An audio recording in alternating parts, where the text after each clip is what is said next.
Hello, Hashem. Why do I always say hello, Hashem? It's like, I think about that. It's like, I start these videos like we're just starting the conversation. Meanwhile, we were having a conversation before I started the video.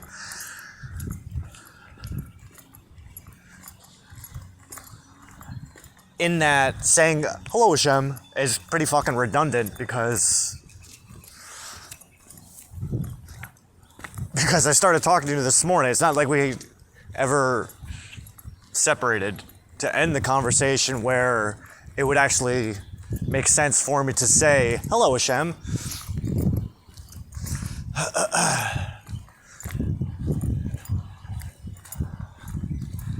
I don't know. It's because, remember a couple videos back and I was telling you, like, how the fuck do we start these things?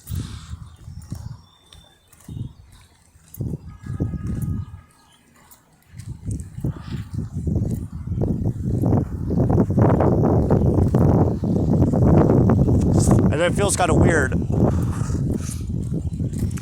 It feels out of place to... Well, that's what I mean. Because the conversation's going on in my head. I'm not necessarily talking out loud.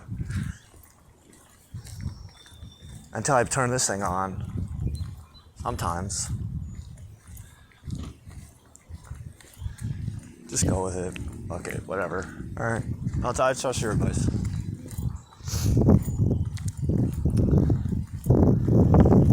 You asked me how yesterday was. Yesterday was fucking awesome. Thank you. I had a lot of fun.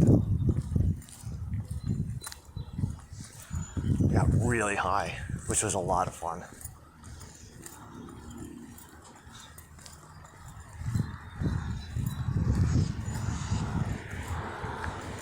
How was yesterday in relation to the conversation we were having yesterday?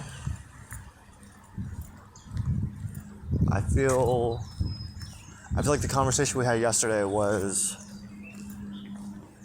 what set me up to be in the position I was in so that last night could happen exactly like last night happened.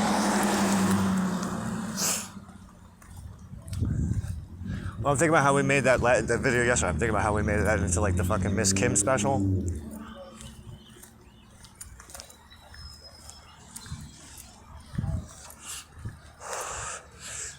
That carried on last night, too. But I never said her name. Which I think was the challenge. Can you do this without saying her name? And making it obvious that it's her. Yeah. In that respect, I'd say I succeeded quite well.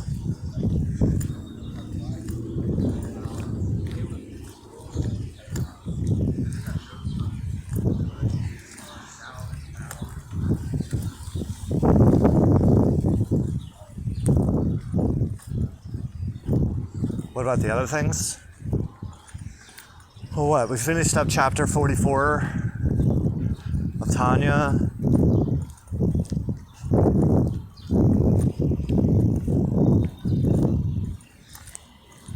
We put a nice dent into chapter 4 of book 4 of Aristotle's Physics.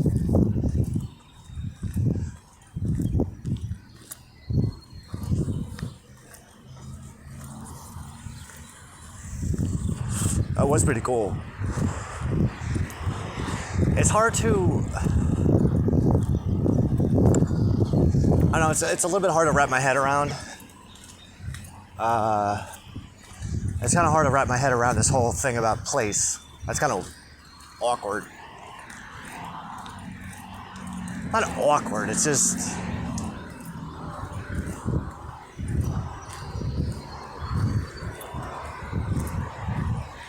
The guy goes really hard.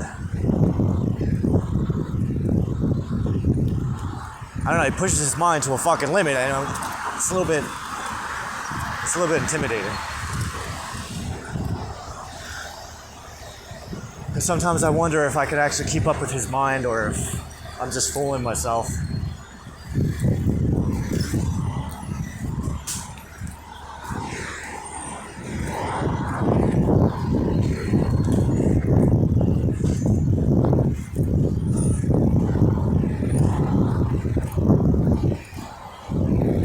I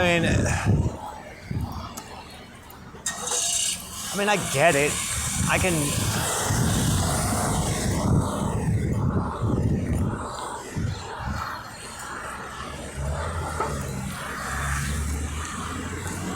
I mean, I get it in that the container of my mind is capable of holding in all the shit that he has, but it's hard to do that all at one time. That dude, he was coming from a different fucking place. He didn't have all these fucking distractions going on. Nick, I don't know. He doesn't really get into his personal. He doesn't get into his personal life much.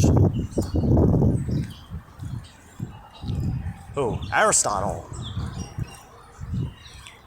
He's talking about stuff, but he's never talking about himself. So it's like it's hard to gauge the guy. But then at the same time, he's talking about himself by talking about what he's talking about.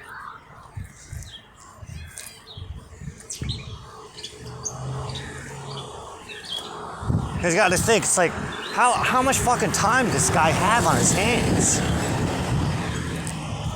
Like, who the fuck has time to think about all this stuff all the time?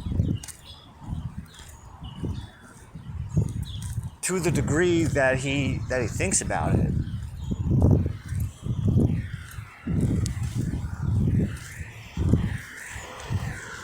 That's a good point. What was the good point that you made? You said, why don't you guys say the question about yourself? All right, yeah. It's impressive. I ain't gonna fucking lie.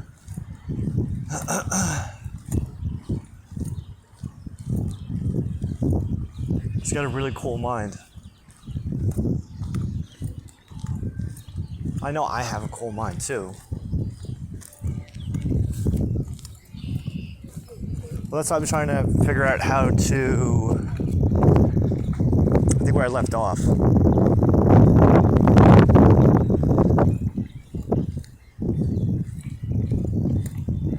Where I left off, he had explained 4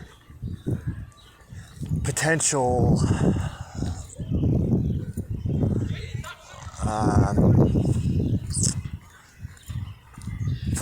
ways to look at space or at place, with the caveat that only one of them was actually the right answer.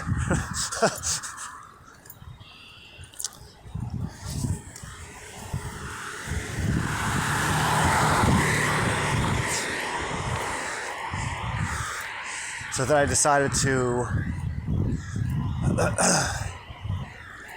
try a different game and to recognize how I could see all 4 of them as a form of place rather than just one of them. Even though they all made sense.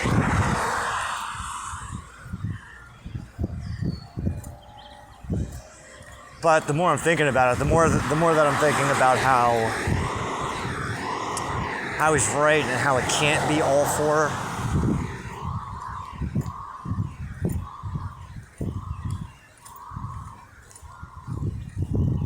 But it's not that I'm wrong in thinking that all 4 of them are right. It's just, I understand what he's getting at. But there's also the limitations that he doesn't even realize that he's constrained by.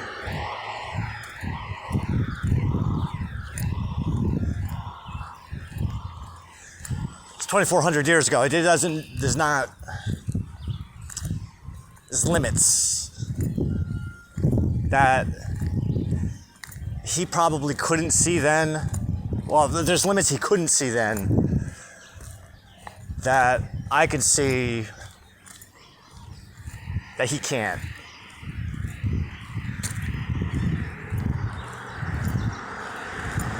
For instance, he doesn't know what the internet is.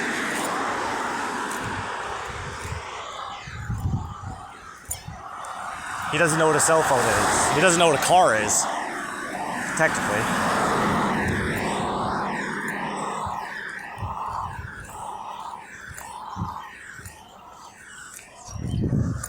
He definitely doesn't know what a Torah is. That's for sure. I think the Greeks don't actually get their hands on the Torah for another 2,000 years after he's dead. No. When was that? When was it?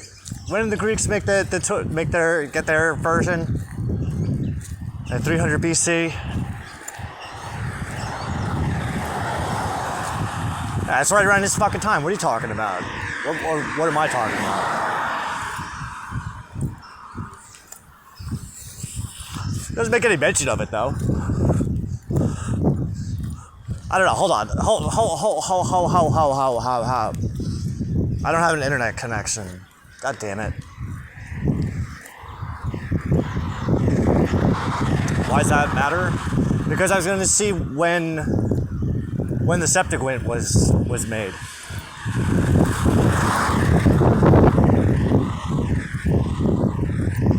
Because he was around 380 BC, right?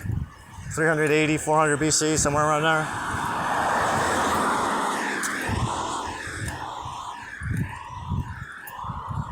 He's before the Maccabees. How do I know that? Because the Maccabees doesn't happen until after Alexander the Great dies. And his kingdom's all split up. Why are you supposing that Aristotle didn't outlive Alexander? I don't know. He doesn't really get into it. No, he doesn't talk about his personal life. He's just talking about whatever topic he's talking about.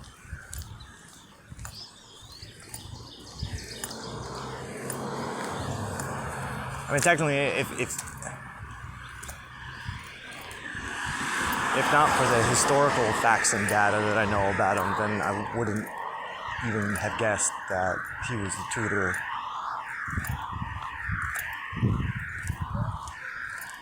of Alexander the Great, because he doesn't mention it at all. He's very humble.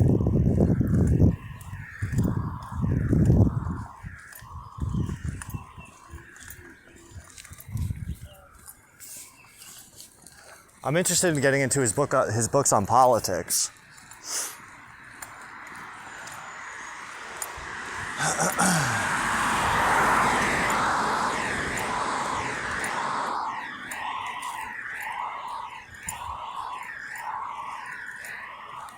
Why?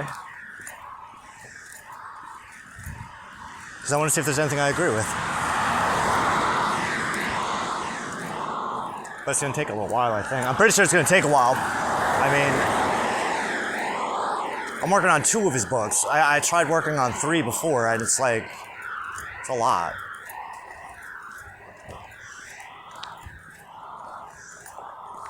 We still have prior analytics to finish.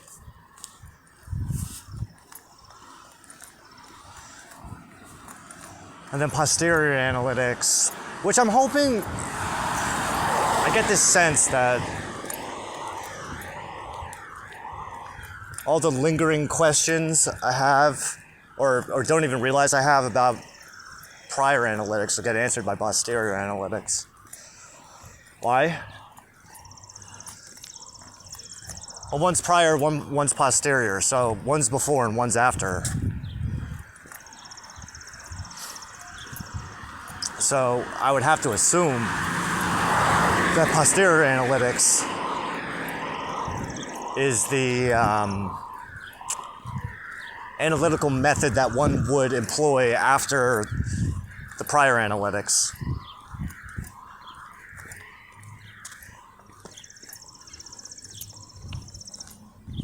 So, for instance, early on in book 1 of prior analytics, we get all the modes and the flavors and the forms. But it's not until later, until book 2, that he introduces us into why and how the 3 different modes or 3 different forms play into each other when it comes to validating the work of the prior analytics. So you form the syllogism, and then you use the other forms of forming syllogisms to make sure that the syllogism that you formed is actually a proper syllogism and not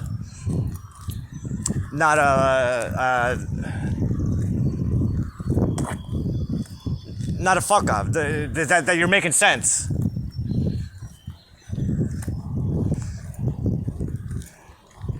If A belongs to B and B belongs to C, then A belongs to C because B belongs to C and A belongs to B.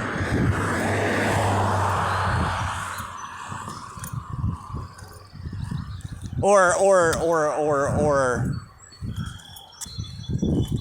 A doesn't belong to C, or A doesn't belong to B, but B belongs to some C, then A won't belong to some C because it doesn't belong to B, which belongs to some C, which means that all of C that B belongs is that which A cannot belong because of the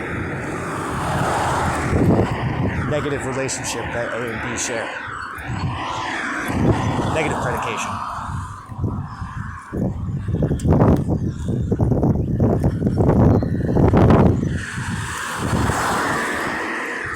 We don't know for certain if A belongs to those aspects of C that B does not belong, but we at least know for certain that A does not belong to the aspects of C that B does belong.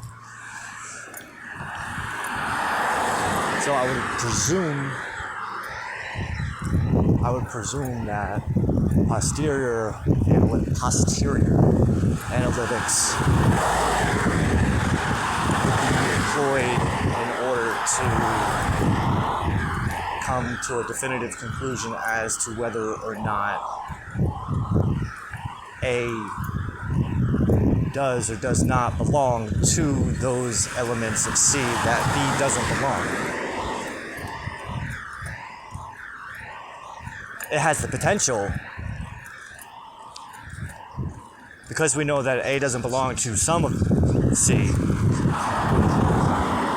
It doesn't negate the potential that A could belong to some C.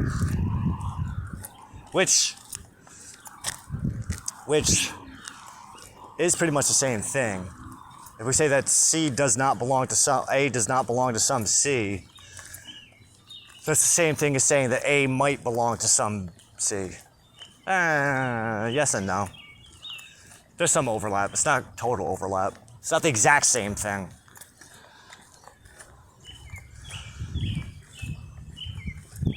Turning a particular conclusion into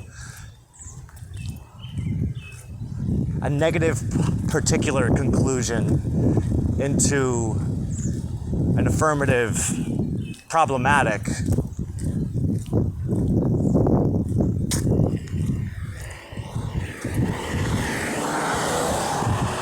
But that doesn't really help because it's not a syllogism.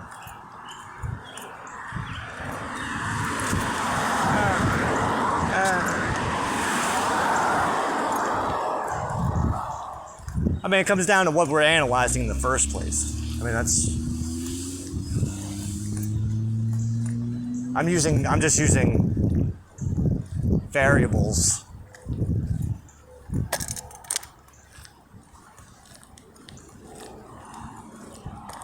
Nondescript variables, just to kind of fill in the picture, fill in the gaps. And to be perfectly honest, I have no idea what the fuck is inside posterior analytics yet. I still got 5 more chapters of prior analytics. So, and something I learned about this man is don't try to think ahead of him because he already knows where the fuck he's going. Just let him lead, shut the fuck up, and listen.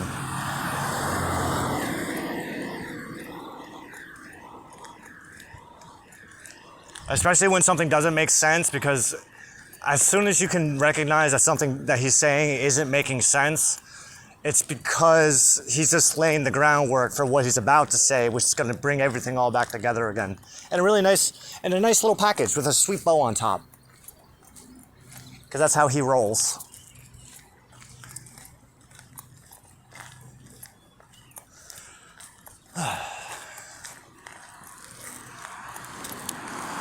But what were we saying before we left? I felt myself reaching maximum capacity, maximum mind capacity. And my thoughts kept on coming back to Miss Kim. So I realized that it's probably a wise idea to come do this now. This way we can dump everything out and make some space so that when we get back home, I could take in the next part, the next portion that digs deeper into the reasoning for why the volume of a container is not necessarily place in the strict sense that he's trying to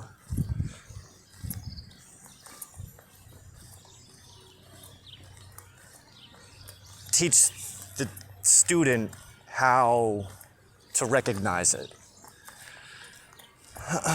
which is not the boundaries, not the invisible boundaries that are set by the interior boundaries of the physical body that serves as a container for a thing. But then that got me thinking about how the physical vessel is a container for non-physical place. The container is a physical vessel, a physical place for the non-physical place to be filled with a separate body, the volume of it. And that's what he was saying, was the volume of a container is not necessarily the place. The physical form of the vessel also is not the place. It's hard. It's like, how was I thinking about this yesterday? It's like a fish swimming in the water. He used this example twice, that every body that has its feet planted on earth is in the air to one degree or another. So then I started thinking about air like water, but like a non-tangible, fluidic substance. We kind of flow through it like a fish flows through water. But then the water serves as like a container for the fish, for the form of the fish.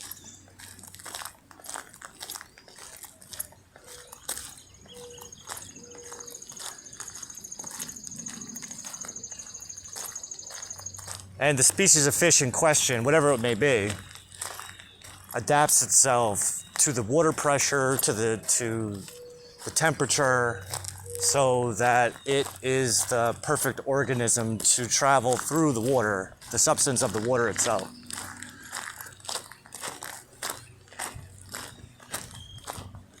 So then applying that same logic to empty space, the empty space around us. Well, I mean, empty space in the sense of the empty space that's serving as a container for air, atmosphere.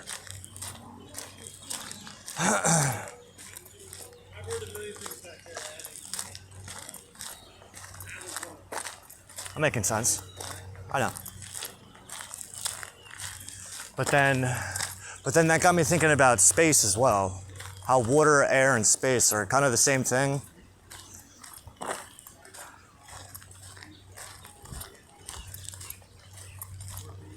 Because all three of them serve as a container for bodies, sensible bodies, physical bodies. Inside the water are the fishes and all the creatures that live under the sea. Then on the surface,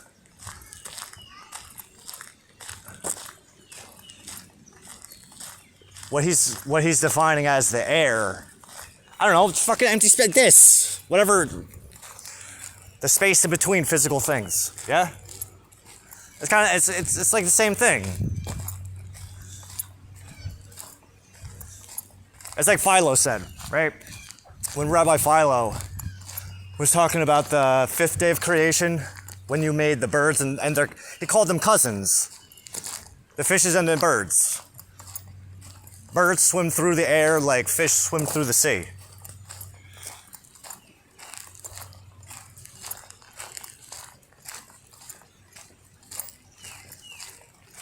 It's fucking hot, Hashem.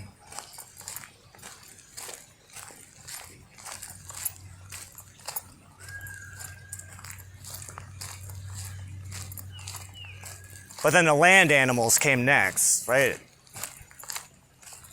Yes.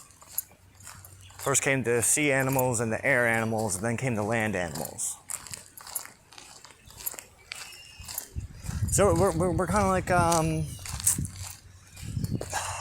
we are, land animals are like the marriage of the principles of birds and fish.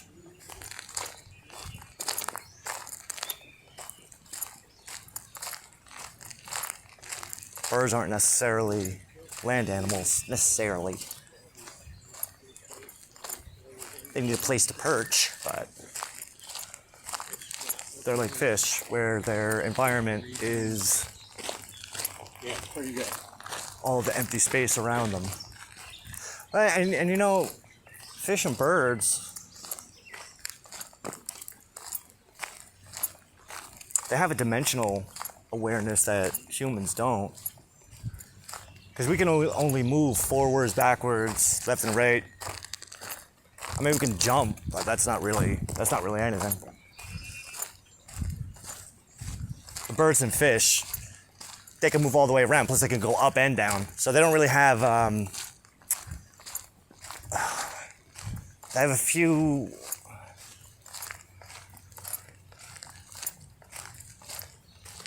Their spatial awareness. They have a more evolved sense of spatial awareness. In a sense.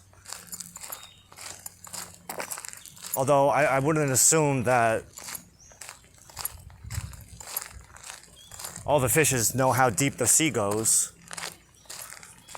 And even the things that live at the bottom probably don't know exactly how high up until it's not the bottom anymore. Magnitudes of depth, right? Right, there's a height where birds don't go past. There's like what's the word I'm looking for? Magnitude, spatial limit, spatial barrier, spatial boundary.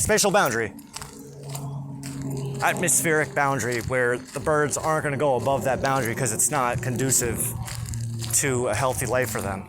Maybe because the air is too thin. If those rumors are supposed to be true. Not enough air pressure.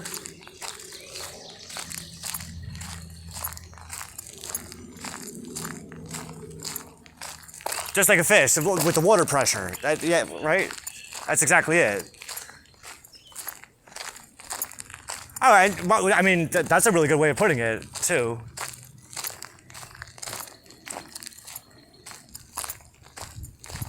I think of water like really condensed, like an ultra hyper condensed form of air. That makes sense. I could make sense. I could make sense out of it at least. I don't.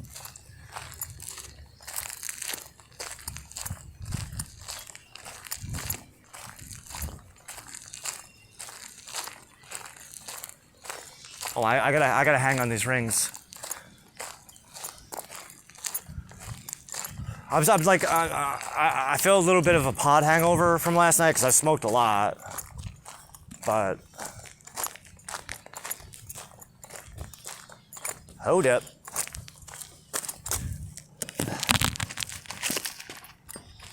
Oh fuck.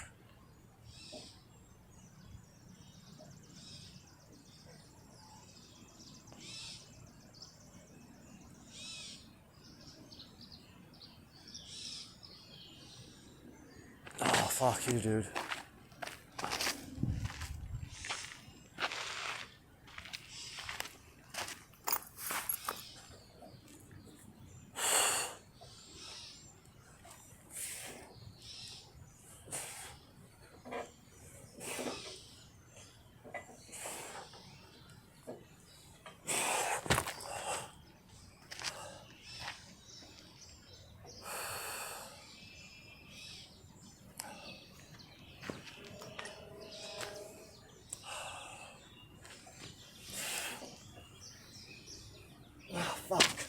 Fuck.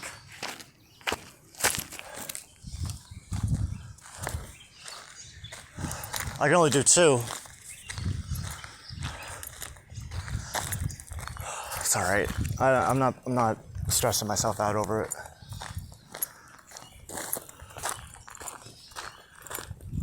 I try to get my 1-arm pull-ups in. I got 5 on this hand. Only 2 on my left. But I usually start with my left. This way I can get the hard one out of the way first. It's all right.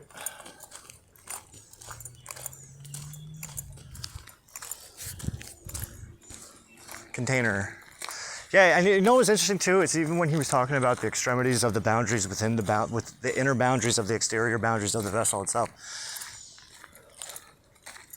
It's like I'm seeing in my head, I'm seeing like the grid work.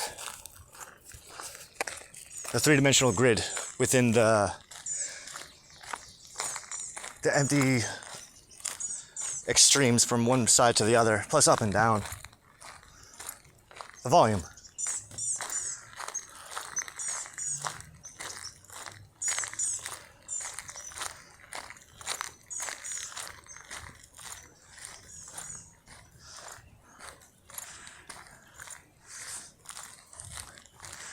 But then that got me thinking about the mind as a container. The mind as a container for knowledge. So then the physical vessel that holds the water or wine or whatever the fuck we want to use as an example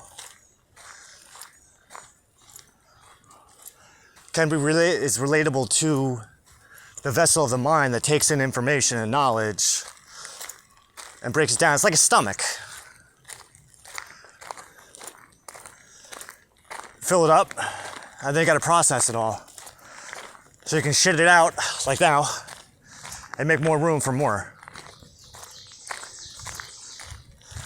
But when it comes to feeding my mind, I'm like a fucking ravenous consumer. I can't get enough.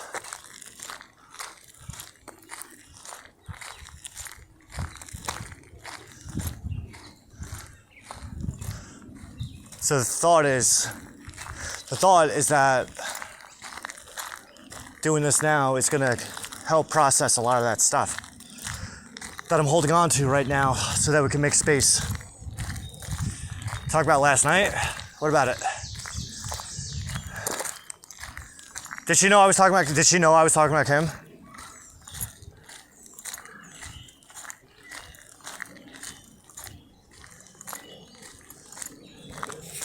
Probably. I got a sense that she did.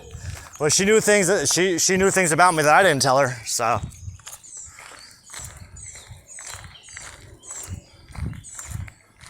And my brother didn't really have a good answer for me when I asked him, like, what does she know what does she know?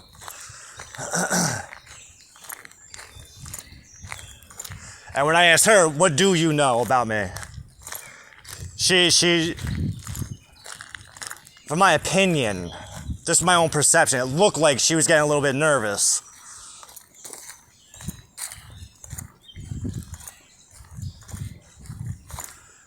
Because the sense I got from her was, you're not the same person that they tell me about. No.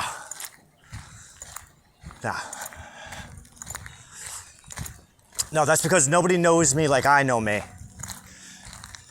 I would even say that, I mean, this might be wishful thinking on my part, but I would also say nobody knows me like Kim would know me, because Kim's the only person that I have expressed certain things about myself to. But that was that going back to what we're talking about. Okay, I could see that. We're clearing up space, we're clearing up a place. So all of that, everything I used to dump out on Kim,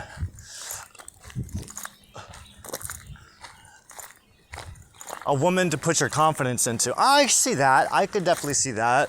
We're thinking back, if you watched yesterday's video, we were talking about Miss Kim in relation to Proverbs 31 and the perfect woman. and how a man's wife should serve as a container for his confidence so that she can take it and make it her own.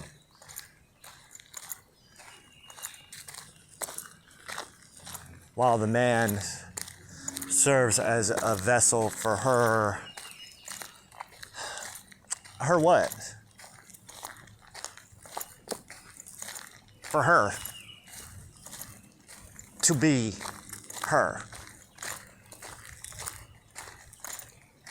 In her most confident form, right? I think I'm getting this. So the man serves as the container. He holds the space for the lady, who serves as the container for the man's confidence.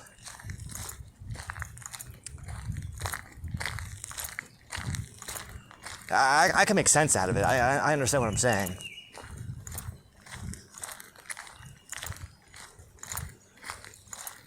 Because it's more of a God thing than it seems. So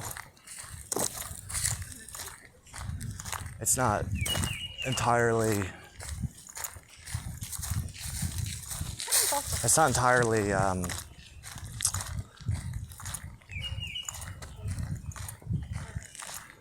just a selfish thing. See, it's like a mutually beneficial thing.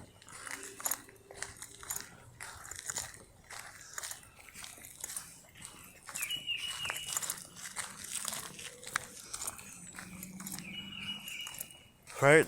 I think this is rabbi wisdom. So the woman gives the man,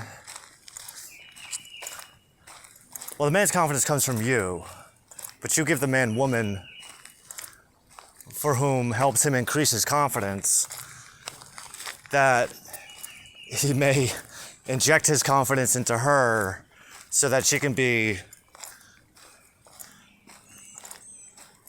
a more ideal, as in her idealness expands as he expands. So it's like a give and take.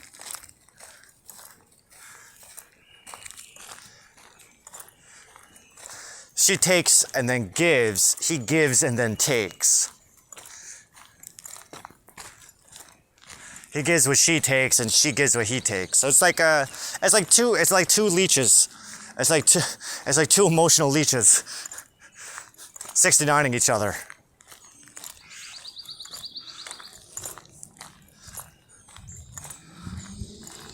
One is feeding on the other, while the other is feeding on the one. It's like a positive feedback loop. The one inhales while the other is exhaling. And then as the one that just exhaled begins to inhale, the one that inhaled is now exhaling. So it's like a lung. You know, this process is actually described in detail at the end of Dune Messiah, I believe, or was it in Dune, where Paul has the vision?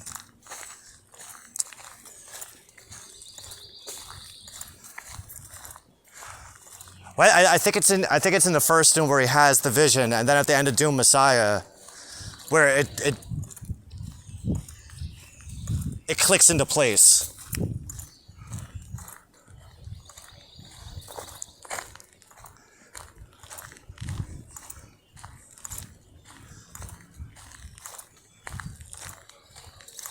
He sees the actualization of the vision that he saw, and like I said, it clicks into place. He goes, "Oh shit, that's what it was." But at that point, that was him reaching his maximum potential. That was his cup being filled to the fucking brim, and then that's when Muad'Dib has to go out into the desert and exile himself because he's blind. But he's a blind man who sees more than everybody else.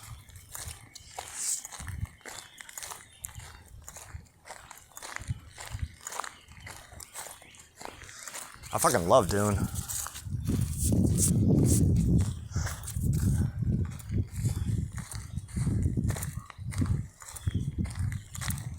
Well, I mean, anything Muad'Dib can do, I can do better. How do I figure? Because he uses the oracle, I use the prophet. It's like the Schwartz. It's like the Schwartz from Spaceballs. There's an upside and there's a downside. Well, I mean, you know, my oracle is the prophet and my prophet is the oracle, so.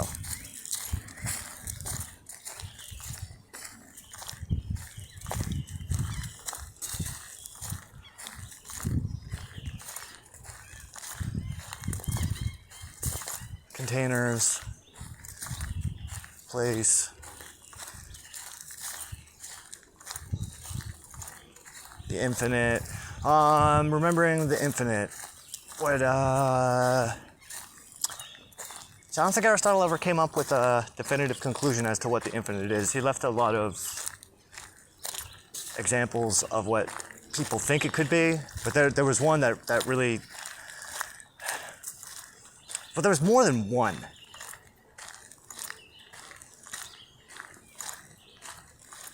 And the way he expanded on it, to me, it looked like those two forms were the same thing. Because he asked if the infinite could be within itself, which is what makes it infinite, because there's no limits to it. But he was even limiting it. I don't think he meant to. I think it was just a demonstration of the limited capacity for which he was capable of grasping the infinite. Because even though he would say there's no limits to it, he would define limits, but not back off of what he said.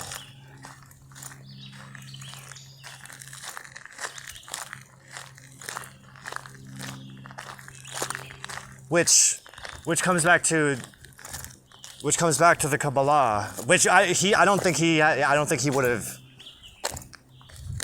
gonna have any kind of familiarity with the Tree of Life at all. If we say Ein Sof, he's not gonna know what the fuck that means.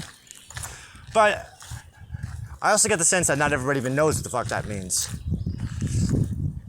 Because I'm thinking about Rabbi Zalman and that Zohar lady. They were talking about the Ein Sof being you, the infinite light, but they're leaving out the last piece of the equation, which is the Ein Sofer, which is the darkness from which the infinite light expands and explores. So it's like, as the light increases, the dark decreases, but then as the light decreases, the dark increases. It's just like I just said, as the one inhales, the other exhales. It's like we're breathing in each other's spit. That's all right. I'd rather breathe your spit than breathe the same air as the rest of these fucking mongrels. Which comes back to Hajj and looking down on people. Well, you know, that's also Rabbi's like limited perspective on it. What does superior mean? Like, he doesn't really get into it. Instead, he implies that looking down on people and seeing yourself as superior to them as a negative thing. And to a degree, I agree.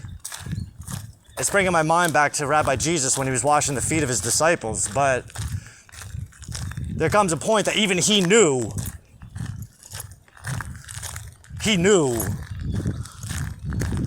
Yo, these motherfuckers will be lost without me. And this asshole over here is gonna sell me out. These other idiots have no idea what the fuck I'm even saying. Fuck it. At least now nobody can say I didn't say nothing. I don't give a shit.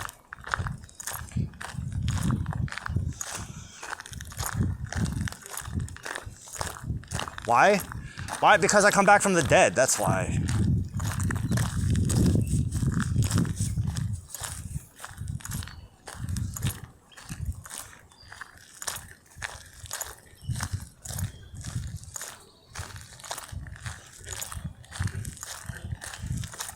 Resurrection? Resurrection's easy. That's like basic math. Well, I mean, it is. It's basic 4-dimensional math. It's a 5-dimensional math, really. Yeah, because you gotta consider that time's moving in 2 directions at the same time, because there's no resistance.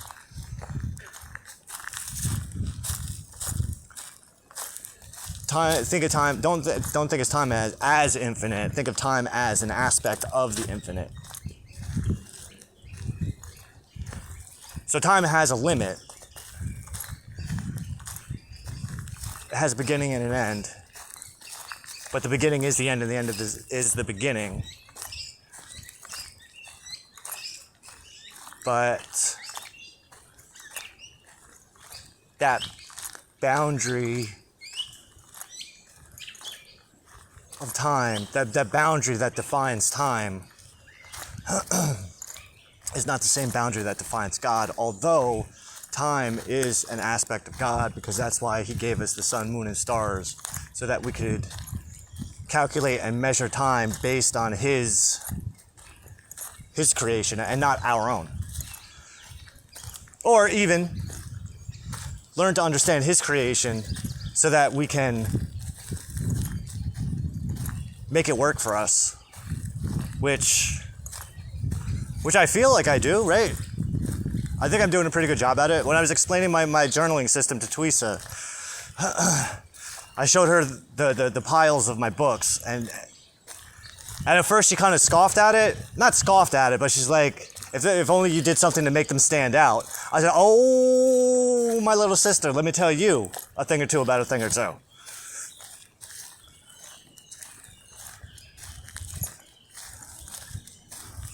All those books are the container for the past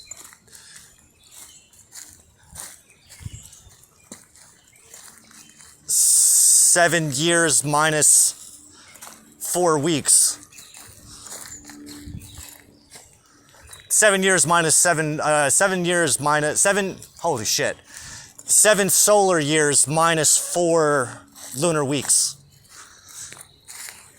As of tomorrow, and one day. Because tomorrow night begins the first half of the first, the lunar Sabbath, which encapsulates which is encapsulated within the zone, the time zone of the Leo first quarter moon, which only happens once a year. Then 2 weeks later, I didn't know this, and I'm actually really glad that we found this. I'm excited to read last week's entry when I started to make all those astronomical correspondences, associations, because, that's what it was. I had miscalculated when Venus comes out of post shadow, which I thought was going to be on the Gemini new moon, but it's actually going to be on the third quarter Aquarius moon, which is actually the second third quarter Aquarius moon this month, which I thought was going to be the third quarter Capricorn moon, right? But I didn't take into consideration that the first third quarter Aquarius moon that happened this month, during the month of Taurus, was at 0 degrees, so that the second third quarter moon, there's going to be a second third quarter moon in this month, meaning that there's going to be 2 third quarter Aquarius moons, which is not a very common occurrence. The next time something like this is going to happen is in September, when there's two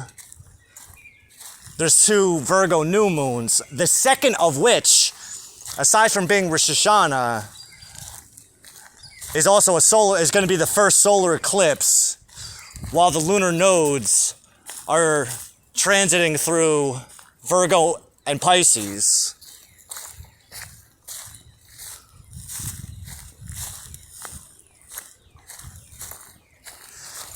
But last week, I did a preliminary forecasting for the lunar Sabbaths of this month, the second month of the Jewish year, IR. And that's when I noticed that there was 2 third quarter Aquarius moons. And I went, oh shit, I've been writing down third quarter Capricorn moon. I gotta fix that. Which makes me think that maybe it might be wise if we forecast 2 months ahead at the beginning of every month. This way we know for certain. I mean, we're gonna be good for a while. It's not often that there's 2 of one lunar phase in 1 month. So, but the point of all that was, what happened on the first one? The first Aquarius third quarter moon. I don't remember. I think something came out of post shadow. I think Mercury did. But Mars comes out of post shadow today, which we talked about the other day. If I'm remembering important things. And this was in relation to the Miss Kim thing too.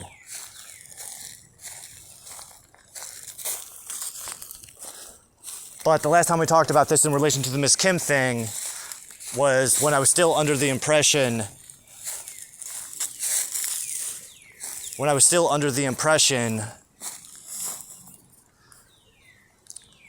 that Venus was coming out of post shadow on the Gemini new moon, which is in 3 weeks. But when I was writing the dates down for the next couple retrogrades that are coming to an end, I realized that the numbers didn't add up. I'm like, what the fuck is this?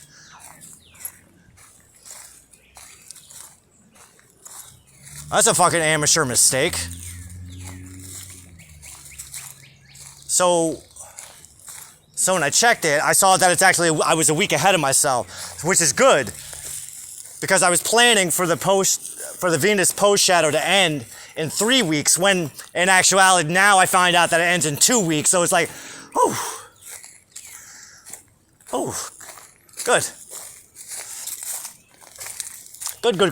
Good. What is that? I thought it was a frog.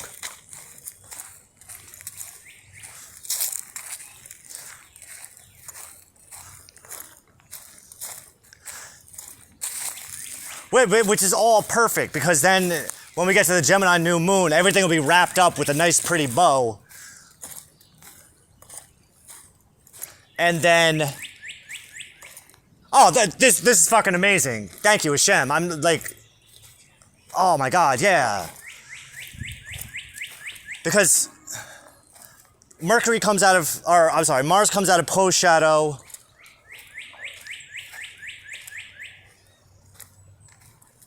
Mars comes out of post shadow today. Tomorrow's the Leo first quarter moon. Then 11 lunar weeks later is the Leo new moon. And when I do that monthly review of my journals, I have to do the 11 and/or 15-week review, which is going to bring us back to this point. So enough time will have passed where I will be able to recognize I can build a mental model of the 3-phase process of the Mars retrograde, using my life as an example, because in 11 and/or 15 weeks on the Leo new moon, enough time will have passed. What is that? Why do you keep doing that? Why do you keep doing that?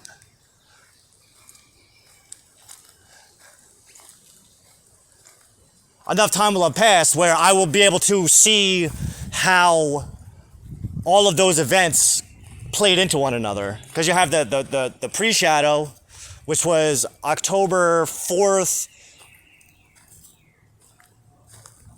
which was days after the Libra new moon. And it came to December 8th, which was the day before the Pisces first quarter moon.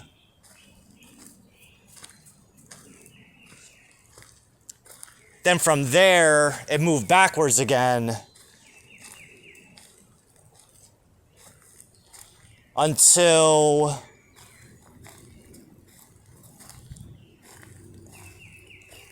I think the Aquarius new moon, and then move forward again, and then now it's out of that window. Now it's out of the retrograde window. So all we have to do is just measure those time frames, see what was going on in each individual window, and then play them, overstack them, overlay them on top of each other. So when Mars was going forward, this happened. When Mars was moving back, that happened. When Mars was moving back forward again, this happened. And look for any kind of frequencies, any similarities, any correspondences, any associations, any linking factors that'll bridge the gap from one window of time to the next. Because though the window of time may stretch,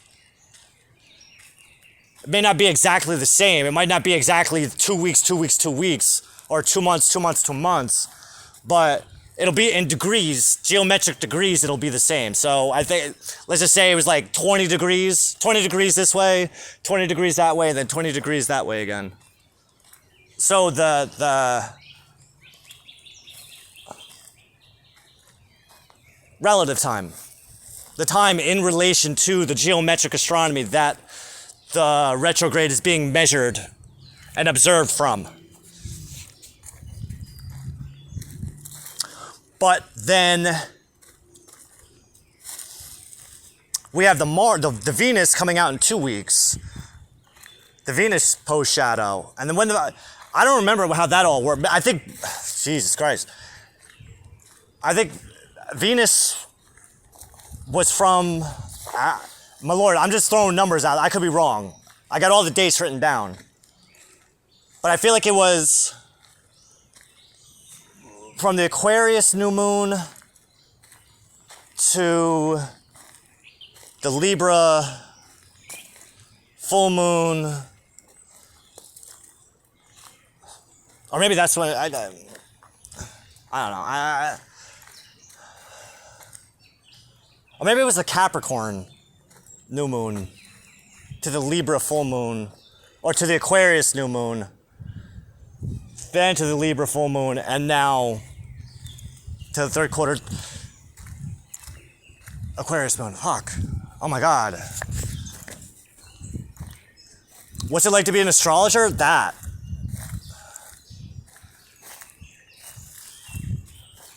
So the good thing about that is that on the Leo new moon, we do the 11 and 15 week, and we come back to tomorrow and we review the entry that we're writing tomorrow.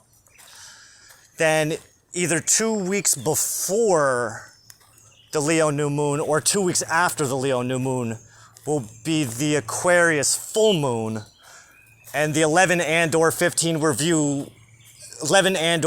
week review will bring us back to the third quarter, both third quarter Aquarius new moons.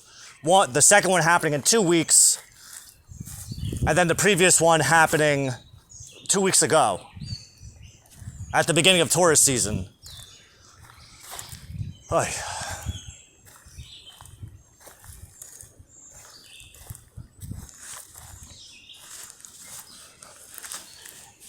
And I know something significant happened that day. I just don't remember off the top of my head.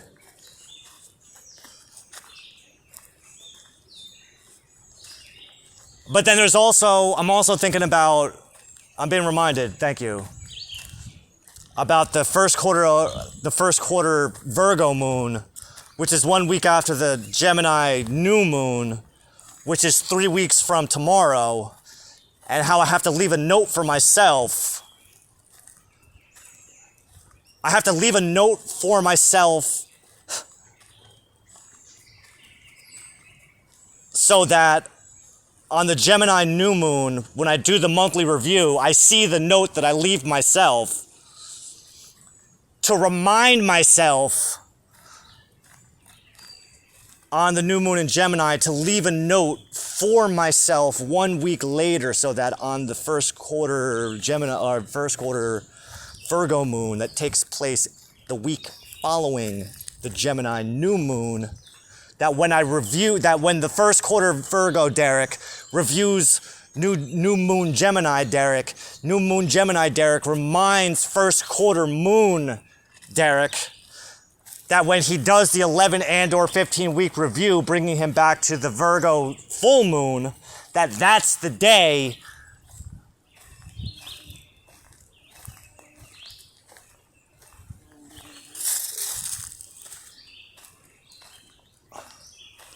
that's an important day in the Mercury retrograde, which just came out of Poe's shadow a couple weeks ago.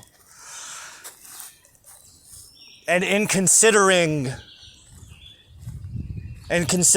of the Virgo retrograde, to do what we did a few months back, where we built the mental model of a particular Mercury retrograde, where we saw the span of time, the life experiences that took place in that span of time, and how they related to each other in regards to the 3 phases of the retrograde sequence. Fuck off. And what are you doing with all this? What are you talking about? I'm building a life. Well, I mean, I'm building a life with God. I'm co-creating my life with God.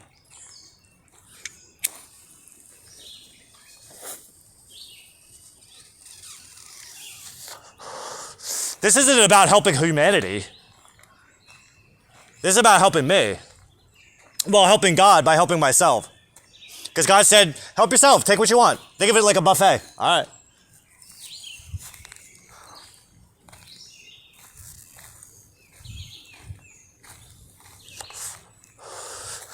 He said to me, ain't nobody actually taking advantage of the divine technology that I put into place for you people to use. So feel free to use all of it. Use it how it feels right for you to use it, because I need you to trust that as long as you're following what makes you feel right, then you're doing my will. You're serving my will to your greatest and highest potential. Because a lot of people, fortunately and or unfortunately, depending on how you want to look at it, forego doing what feels right to them because they think it's too good to be true. But you, my little monkey boy, know exactly how that isn't true, because you have seen that there is no such thing too good to be true for the Lord God Supreme, Grand Master of creation, my Lord Hashem, the God of the Jews, the King of the Jews, God of the universe.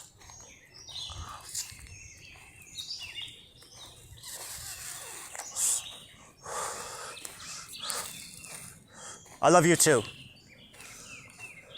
And you are more than nothing to me.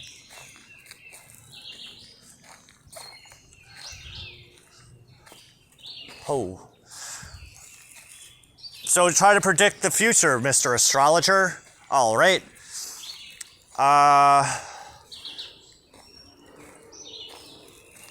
Not me.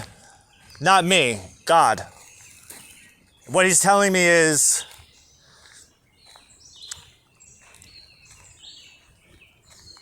as Mars is going direct,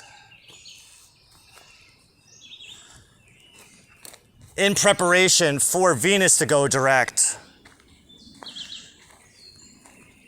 that my direct masculine nature will be exactly where it needs to be to catch my lady when she takes her leap of faith in terms of being direct and blunt.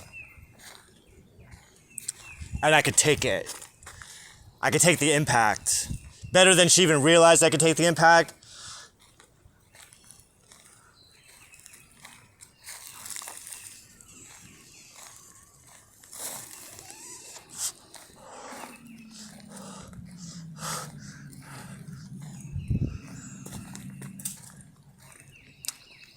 And then we take what we have both learned over these years and learn from each other. I like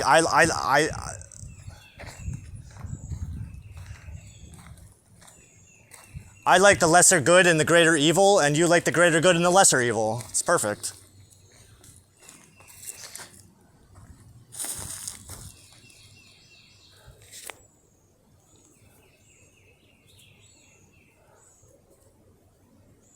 Manaz. Where's Manaz? Right there. Look. It's a rune. Line. There's another line. And there's an X.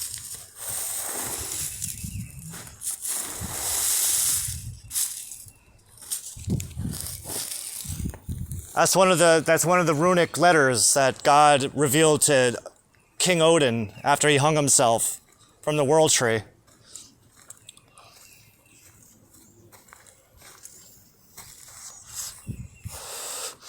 For the sake of his pursuit of more understanding, of deeper understanding of the mysteries of the universe that he found himself within.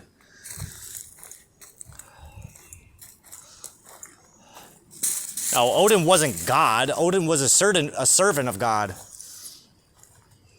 But in Odin's time, he wasn't capable of wrapping his mind around the idea of the creator. And if he did, he kept it to himself.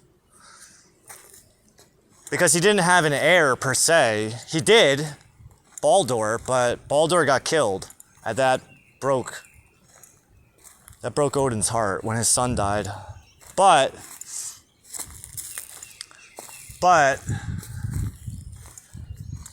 at the end of Ragnarok, after all the gods were killed, Baldur is resurrected and becomes the new overseer of Midgard. And that's where the story ends.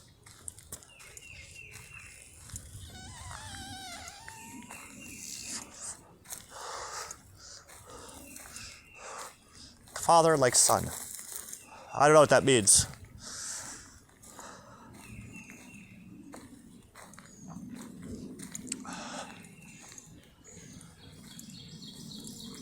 How was the end of chapter 44 of Tanya? It was good. It was really good. It was, I say it.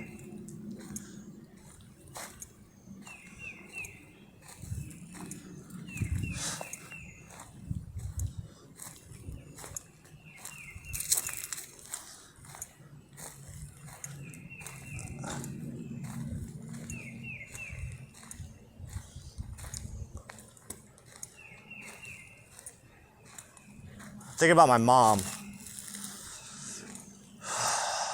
What did I just say to her?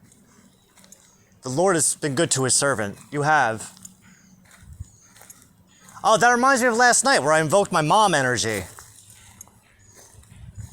Mom's authority. That was good. And I invoked my dad's authority. And I invoked Big Brother authority on my brother and his girlfriend. And then I invoked parental authority to my boyfriend, my brother's girlfriend. Oh, she was so sweet.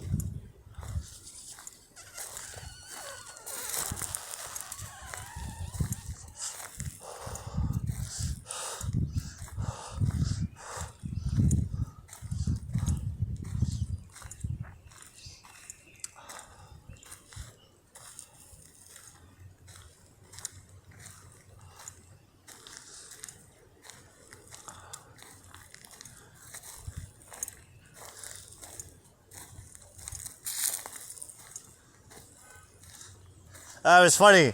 She thought I was jealous. She thought I was jealous of my brother because my brother had her. No, my love. I told you. God told me who my soulmate is. That's why I'm waiting for my soulmate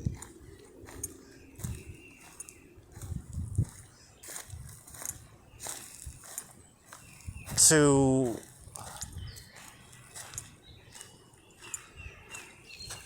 what?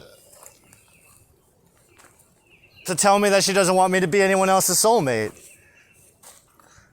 That's why. A man always leads, but that's in a relationship. I'm not in a relationship with her. So I can't tell her what to do. I mean, my philosophy is if you're not in a relationship with a woman, then she's in control. Like,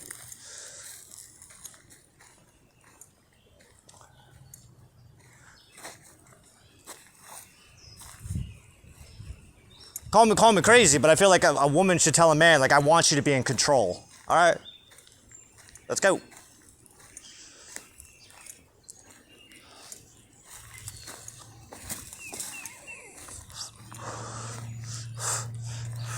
Just give me permission that I have permission.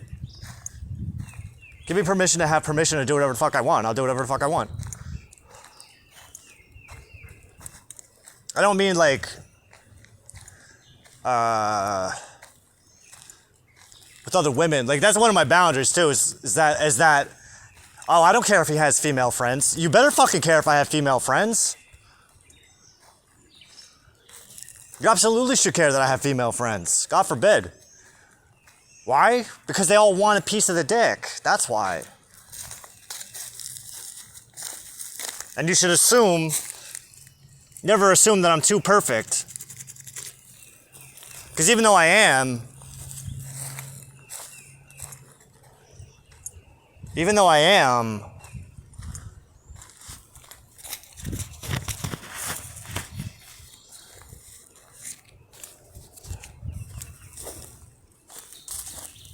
never be too sure that I don't have that imperfect gene. Well, I mean, my lord, do I have an imperfect gene? Your perfection matches my imperfection, and my perfection matches your imperfection. How about that?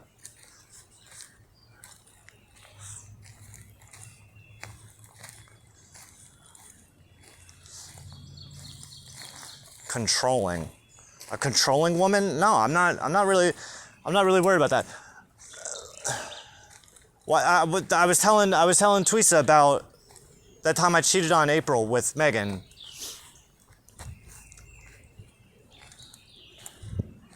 And she said a thing about,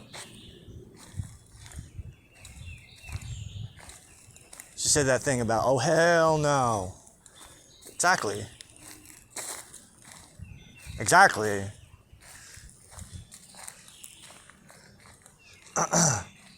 April should have said, oh hell no. Especially how I know when you two are together when people are around. God forbid. Who the fuck knows what the fuck you two are gonna be like when there's nobody around. Yeah, exactly.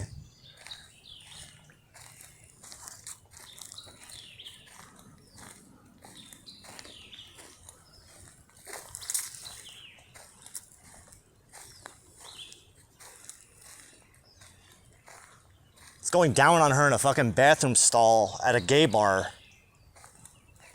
while people were banging on the door.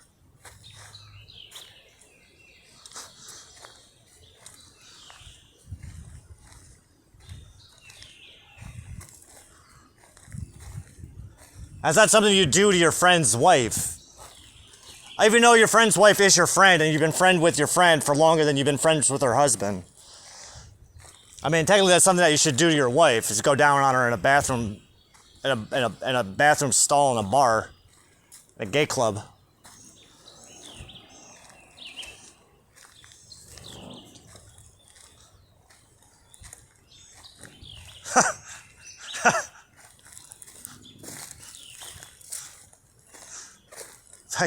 Thank you, Shem.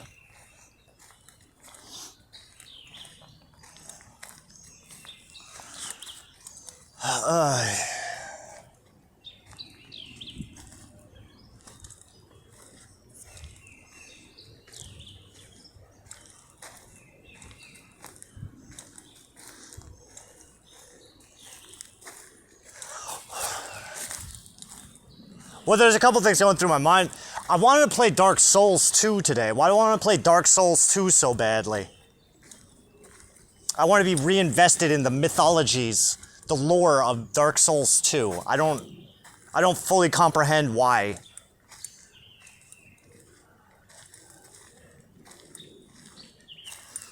Because I feel like there's a part of the story that's important to my own personal growth. But I kind of don't feel like playing video games, because when I play video games I get bored really fucking easy. And then once I put it down, I don't want to go back to it.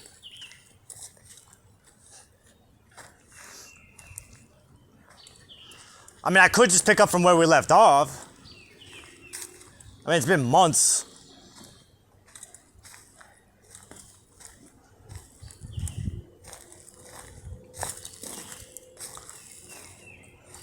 entertainers. All right, fuck it, let's do it. Let's do it.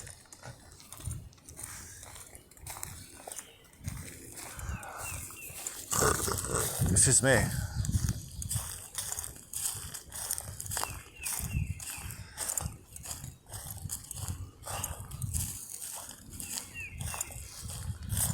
You're saying to treat this like a reward. Am I gonna like it though? Like, am I gonna enjoy it? I don't want to get into that place where it's like, ugh, bored. What am I doing? Because that's how it gets. It gets just like fucking monotonous. Get good. If you get good, then maybe you want to play it more. Yeah, but how do I get good?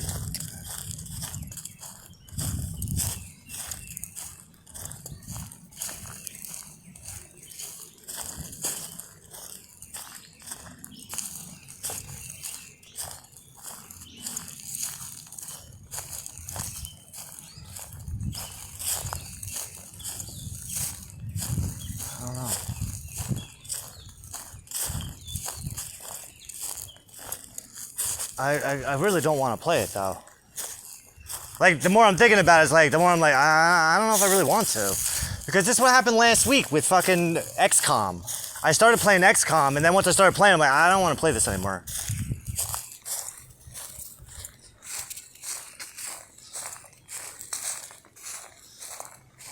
And it just seems like a fucking waste of time.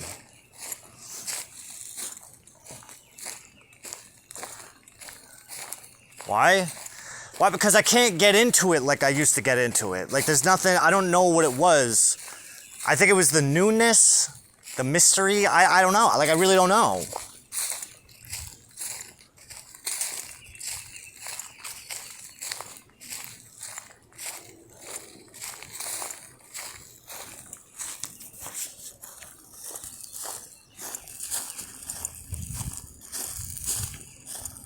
Because I feel like all those hours invested into that, like, isn't there anything better to do with our time?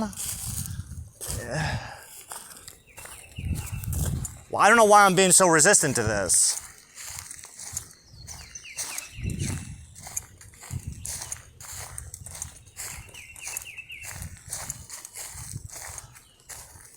Well, trust that there's something in it that only you can see because of me, capital M-E.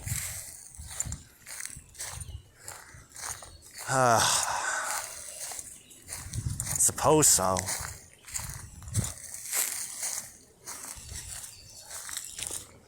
I don't know, I kind of want to go back to Aristotle, though. That's what I want to do.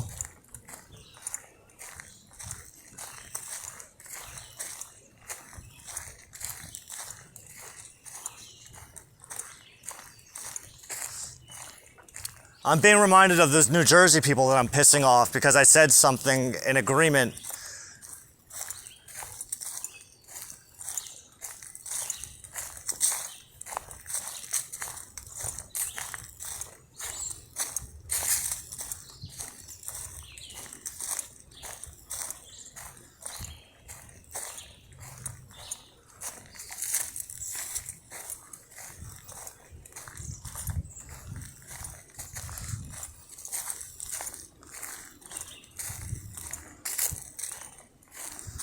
About the corruption in the New Jersey government, voter fraud. But I think it goes bigger beyond voter fraud. But then I'm also wondering how many of those people that I'm quote pissing off, the ones that are insulting me, how many of them might be state employees. Obviously, you don't want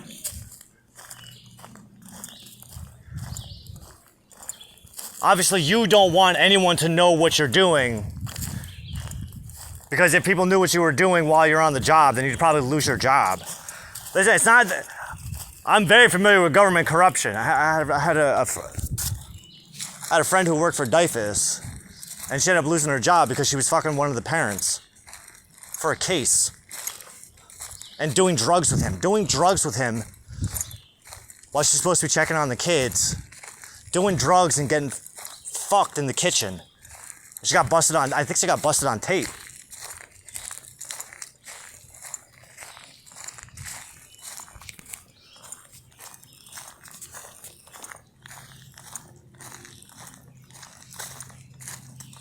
Are you saying you're better?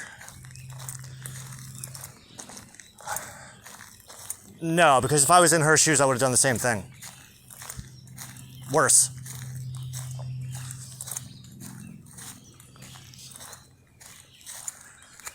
You know, what she always liked about me was my honesty.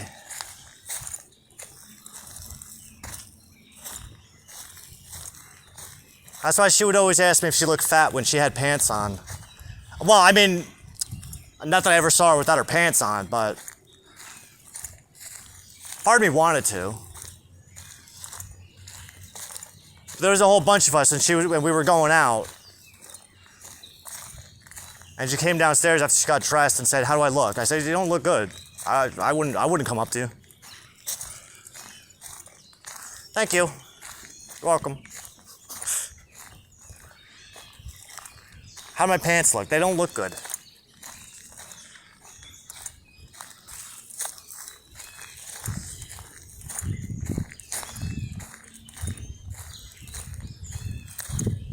Is there such a thing as being too honest? No.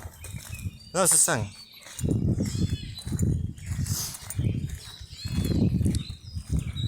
Honesty is a very, very important attribute. But if you can't be honest with yourself, you can't be honest with other people.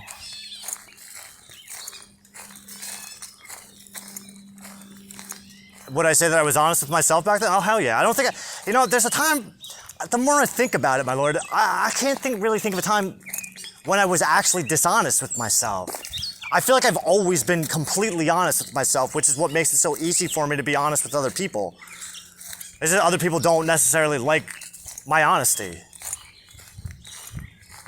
But that's never necessarily held me back.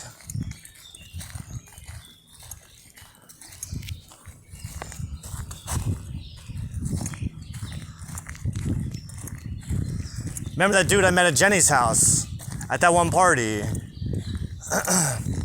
He came in and just something, I don't know why did I have to ask him if he had heroin experience?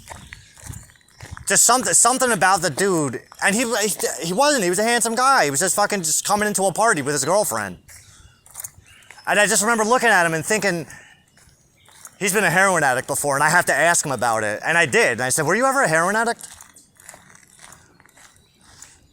And at first he said no, like he denied it. But then later on that night, after we had a couple drinks, and he goes, "How did you know that, by the way?" Because I wasn't honest with you. Because I used to have a serious heroin problem. I don't know. I don't know. It just came to me. I don't know why. I think we ate we ate painkillers right after that too, but that was the morning before we were gonna take the boy for Valentine's Day pictures, and I couldn't wake up. Or was that the day that? Yeah, that was the day he fell behind the bed. I got in a lot of trouble that day.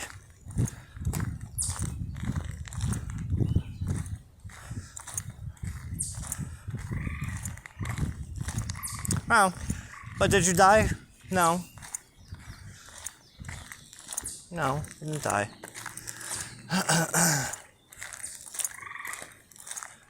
It's not that I was a neglecting father, it was just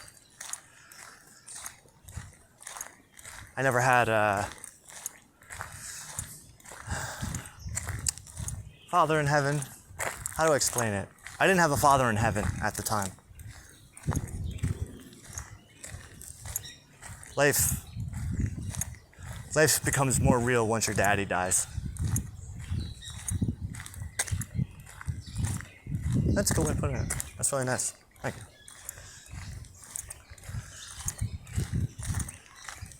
It's when a boy has to realize it's his turn to put the daddy pants on. Which I remember talking to Twisa about last night. She understood exactly what I was talking about. I had to reparent myself. I had to be both my father and my mother. She loved that. She was so impressed by that.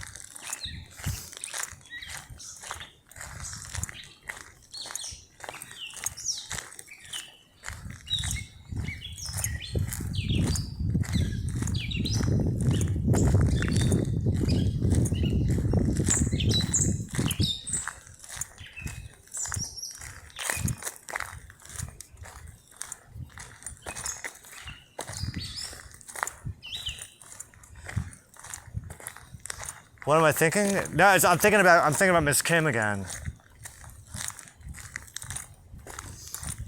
Oh, Tweeza's way too young for me. Way too young.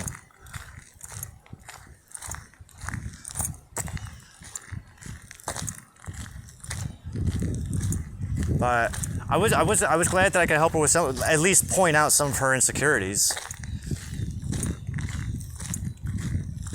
Oh, and that was so nice of me. Tweeza, I think you're really smart. I think you're really intelligent.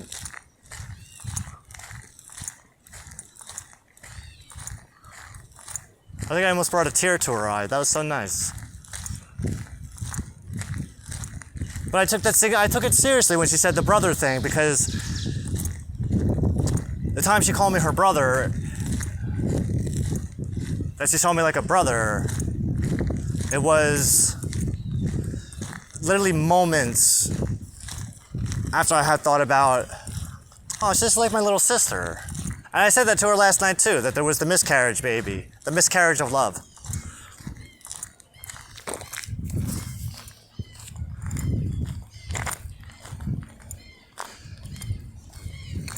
Because I wanted to know what it would have been like to be a big brother to a little sister like that.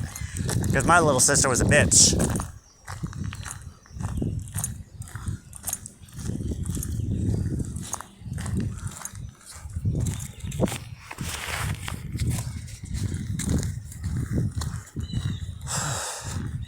Toasty. So my lord, how the fuck does this revolve around Dark Souls 2? I'm still like in a huh? What's happening? What's going on right now? I don't fully get it. Miss Kim? What about Miss Kim? Oh well, after the last time I smoked with my brother's girlfriend, we smoked last night. But I saw that connection of understanding that we had, and I made sure to be mindful. Don't get this confused with love, in the romantic sense, but more in a big brother little sister sense. And just be mindful what you say, because there's levels of intimacy. There's intimacy boundaries that have to be set within me, which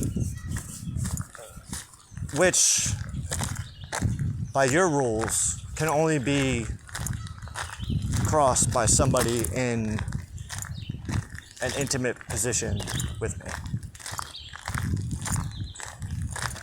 Right? You're not having girlfriend-boyfriend talk with your brother's girlfriend. In that sense. And even we can't even have sex talk with my actual sister, because she gets squeamish about that. Not about us having sex, but just in general. Ew. Are you a fucking kid? Stop being a little girl. Be a big fucking adult.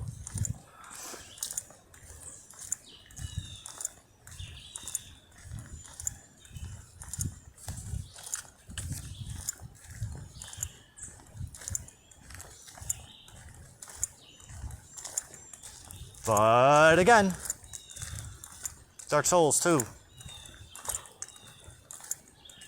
The sovereign, suffering soul. I'm remembering that part. I'm remembering the Green Herald, or the Emerald Herald, who says to the bearer of the curse, your soul's too soft. You need to experience a lot more suffering before you're ready to stand before the king.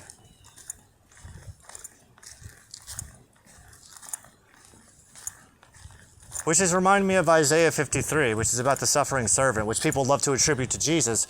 And you can, there's nothing stopping you from doing that, but relate it back to yourself as well. That's what I do. I relate everything back to myself.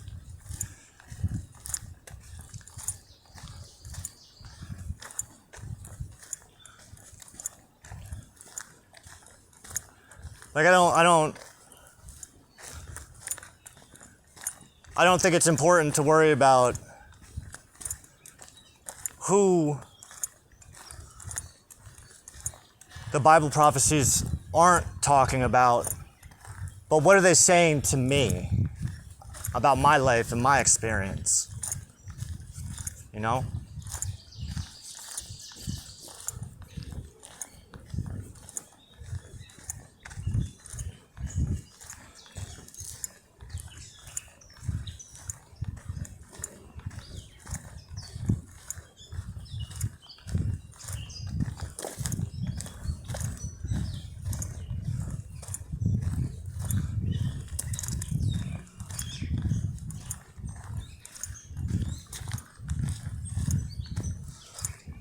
Why wouldn't I want to hear your thoughts? Like, I want to know what you think.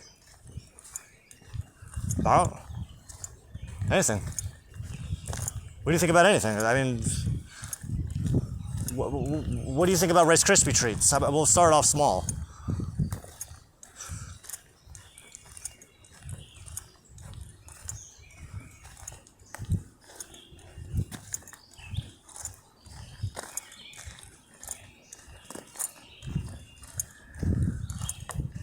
Hello.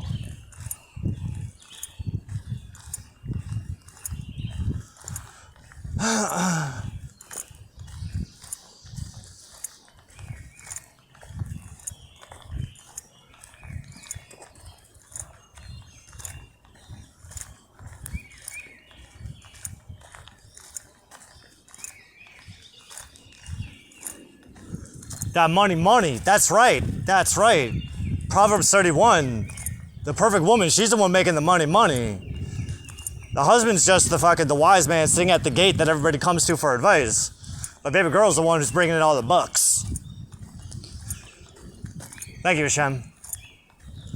What are you talking about? Proverbs 31.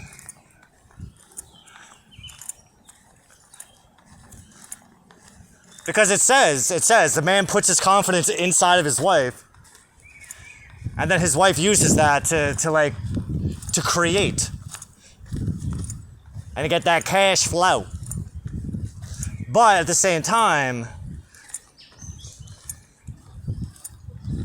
the husband, it's like, you know what it's like?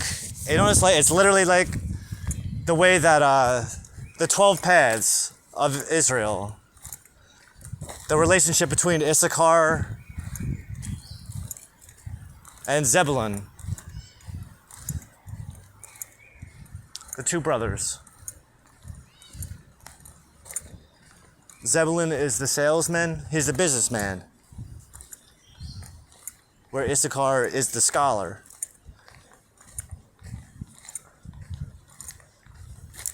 Zebulun funds his brother's lifestyle by splitting all of his earnings with him down the middle, because Issachar shares with his brother the insights he gains from his study of Torah, so that his brother Zebulun can be a better businessman and make more money. But it's like a husband and wife thing too, because I think that's what Proverbs 31 is talking about. I mean, granted, that relationship between Issachar and Zebulun is not literally in the Bible. I don't know where it comes from. From our sages. Our sages. Yes. Our sages.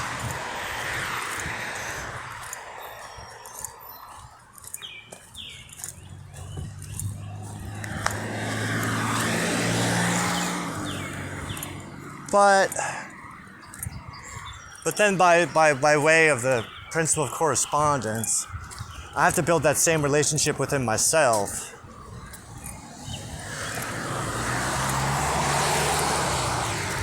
To be both the businessman and the scholar at the same time. A scholarly businessman.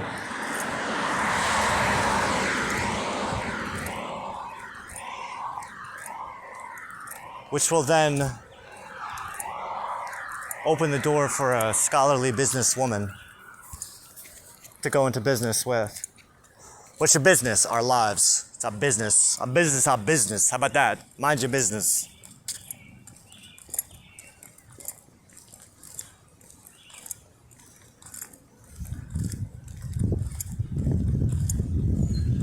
Why? Because every time I see your face, I smile. I can't help it. What about when you stop smiling when you see my face? I don't know. Then I cut my face off. Then I cut your face off. Then we swap faces. How about that? I'll go look in a mirror.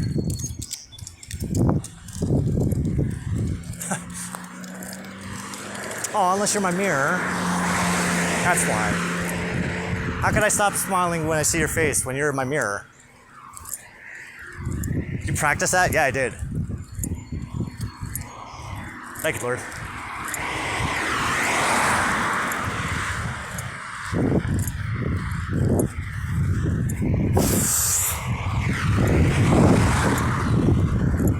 What time is it? 1:37. What time? What human time is it? 1:35.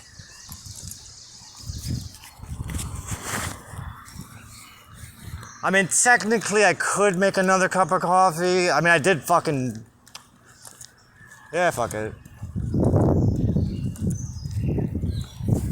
I can afford another 9-ounce. Oh my god, it's like fucking hot.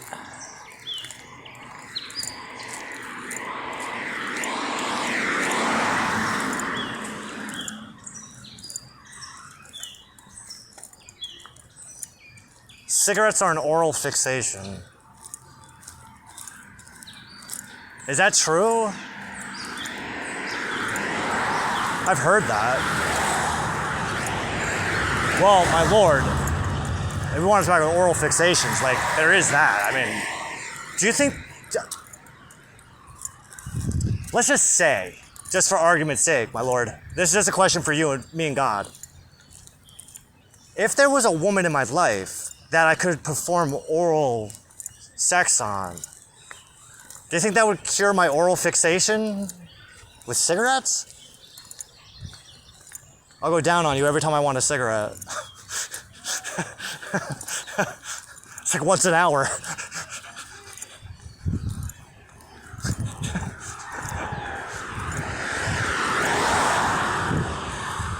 No, really. I'm being serious. Is that like a thing? I mean, I can see how it is. I can see the correlation. I'm still coming back to this Dark Souls 2 thing. Still coming back to it. I'm not sure where this is all leading or why or how. Like, why do I get these mini urges to play a video game? And then once I play it for like a fucking minute, it's like, I don't want to do this anymore.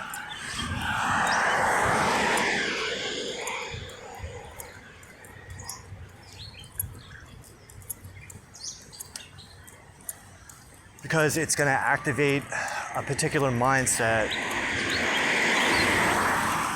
The mindset that's typically required for playing the game will get turned on in my head, and then I can bring that mindset into something else that I'm doing. I suppose so. But what would that be? Dodging and blocking and attacking? The frustration of getting your ass whooped every fucking 5 minutes? Having to redo the same thing over and over and over and over and over and over again? Building patience, developing patience. Alright, I can see that.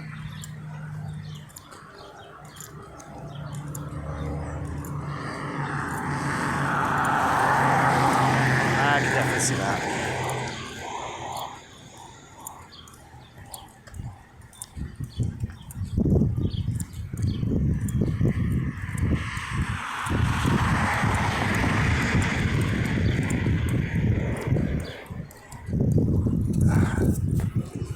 I don't know. I'm just trying to think if there's another way that we can do this without having to get that game started. Because I don't know if I want to play it. Like that's what I'm saying. It's like I don't know if I want to.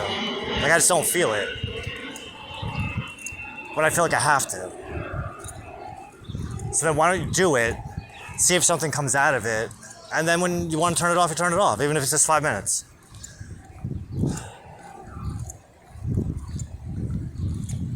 Or something else you can do, turn the fucking game on, just play it so you get it out of your system. But while you're playing it, try to ask yourself the same, do the self-inquiry. And God inquiry too. Why are we doing this again?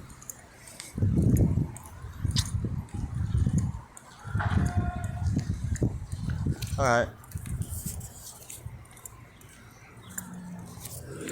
I'm seeing a vision of that one level with the pirates. And that four-legged boss with the two heads. He's got the face on the back of his head.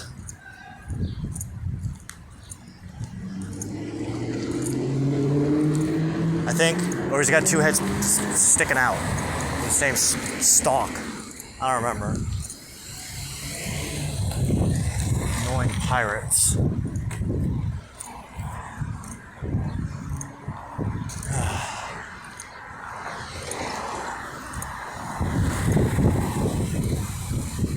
Find God in Dark Souls.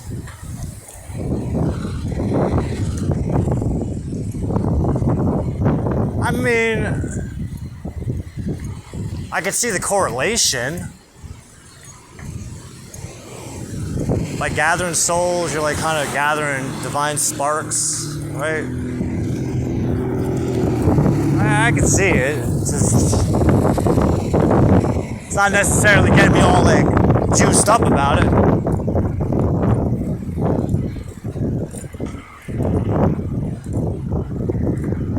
This motherfucker.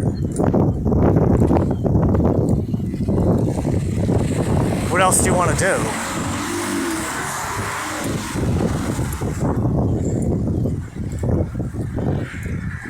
Well, you know,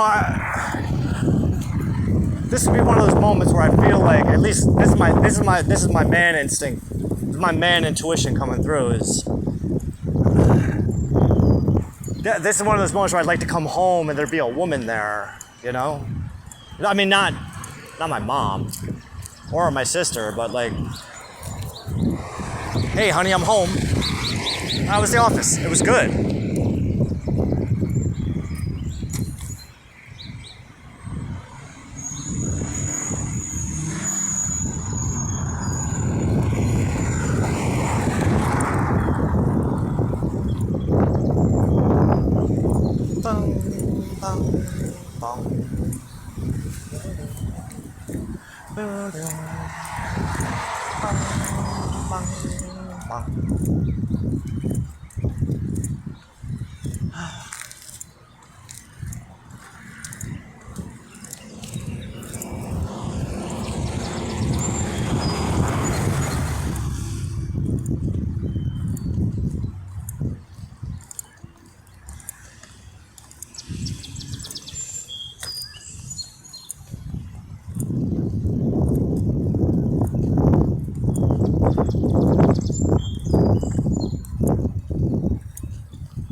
I'm just thinking about this bee that was on a dude's driveway. It was on its back. It was trying to flip itself over, but I walked by it. But I keep on hearing, just walk by it, leave it. Why? Because don't try to control that bee's destiny. I know you want to help it, but it's got to figure itself out on its own. God forbid you help it over. God forbid you help flip it over.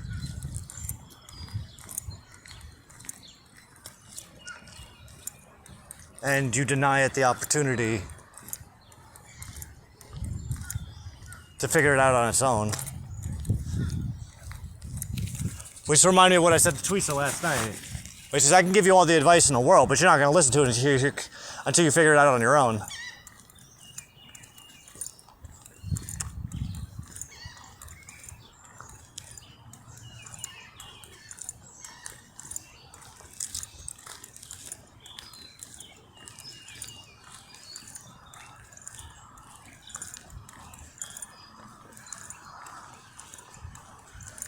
The solemnness of Dark Souls 2. I think that's what's calling me. Yeah, but why? I don't understand. That's so weird.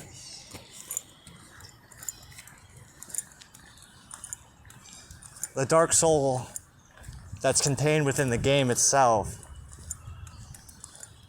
is calling out to the light soul that's contained within me because I'll understand it better than anyone else. Aww. Because I have to unlock something.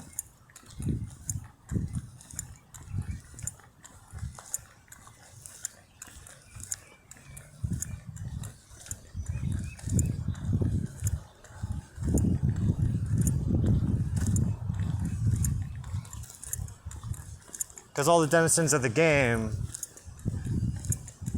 they all gave up. And that's the point of the main player, is not to give up, because it then shows everybody else that not only is it possible to not give up, but good shit starts to happen when you don't give up. Okay.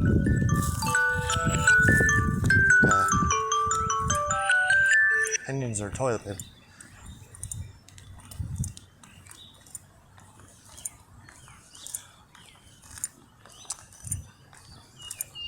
Think of Dark Souls as a metaphor for your life. And the king is the Lord. I love you too.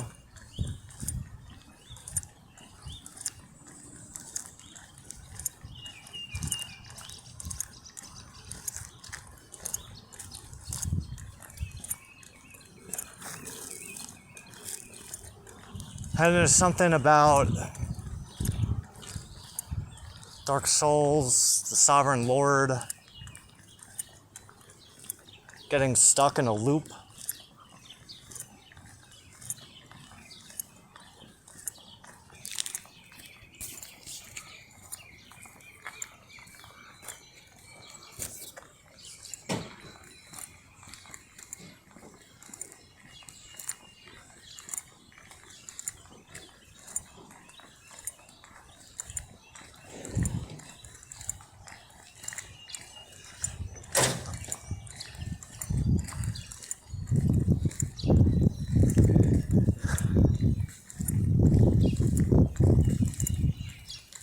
Okay. I can see it.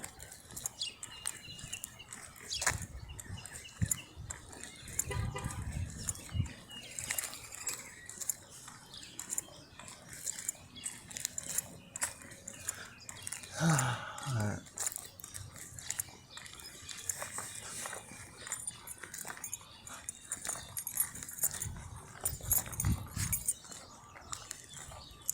I'm still like on this thing. It's like, I don't understand why I gotta play it though. Because it's a pain in the ass and it's hard. Something to give your mind a challenge. Alright, alright.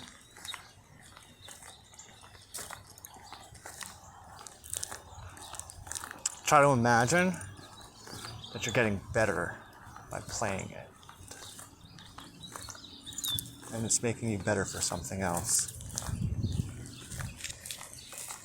Try to imagine that there's a benefit to playing it that's going to benefit your overall life in a way that can only happen because of the fact that dog. Fuck. Oh my god.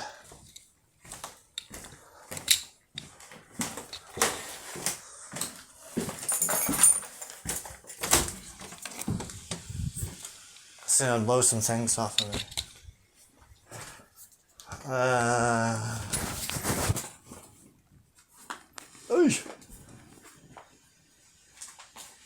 Oh my god, it's so hot.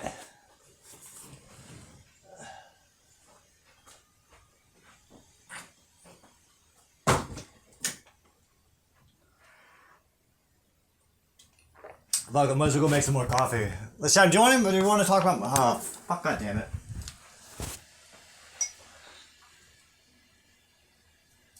Well, I need to see if it's even still on my computer. Otherwise, I gotta download it again. I'm doing this because you're telling me to. That's all the only reason I'm doing it. Because I'm really not feeling this. I miss it. Do I miss it? Of course I miss it. Video games I'm talking about. But right when I start missing it, I realize why I don't miss it. Because it's not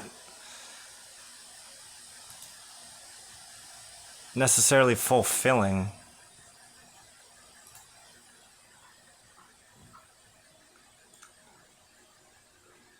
It's 2. No, 3's not on. 2's not on there.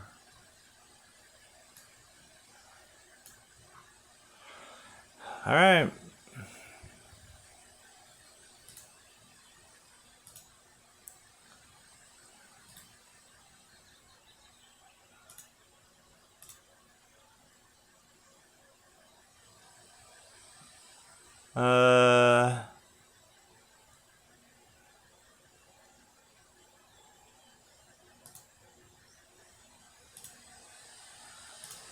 Alright, there it is. It's downloading. Oh my god, it's hot.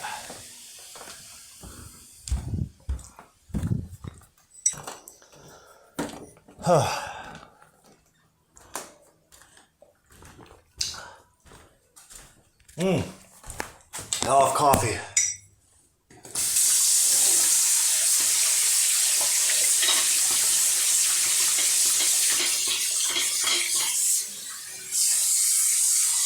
So is this what a prophet of God does during the day? I don't understand. Yeah, this is literally it.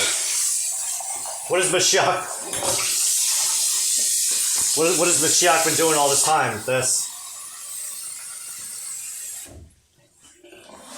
You're fucking playing video games? The world needs you. No, it doesn't. That's not what God tells me.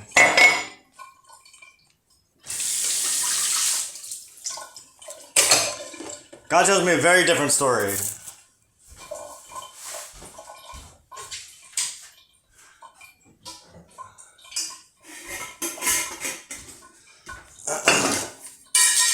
You know, let me try that one. God tells me that He needs me more than the world.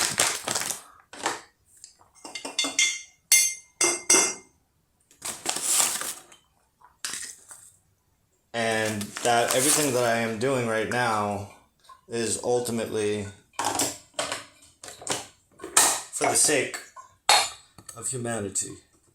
Not necessarily this generation, but future generations that benefit and can appreciate everything that I'm doing right now, which can't be appreciated necessarily because of the fact that it's not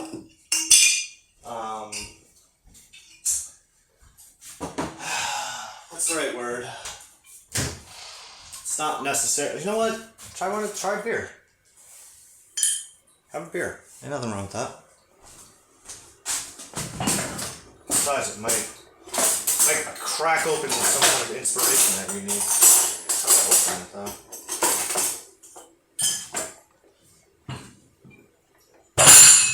though. No, that's not gonna work.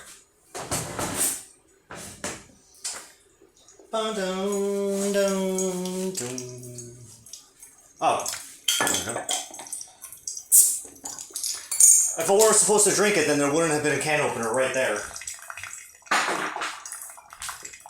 Let's see, the trick for today is going to just only do one. Shit. Come on, are you serious?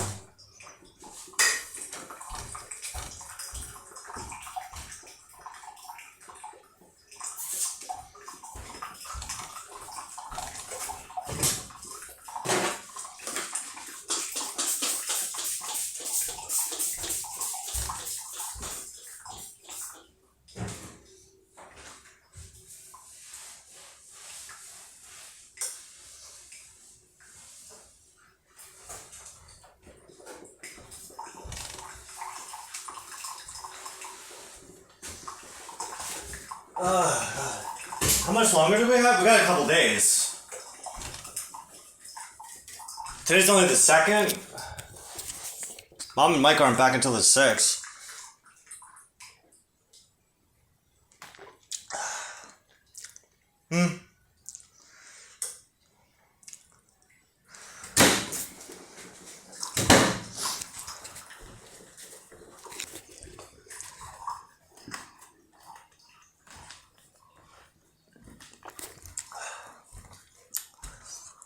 What's up with you? Good. I'm not.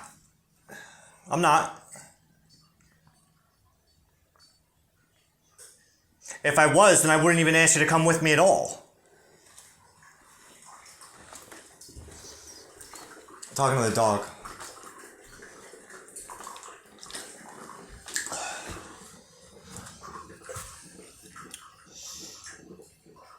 You know what goes good well together is sex and pot. Sex and pot goes together well. Rum and pot go together really well. I guess it really depends on the type of sex that you like having.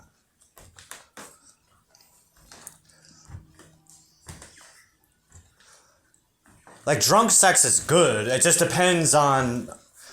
Drunk sex could also be bad. I have the least amount of experience with sober sex. I mean, like we went over yesterday, I've only had sex with 7 people. So, it's not like... But, one of them I had a lot of sex with. And she knew what she liked.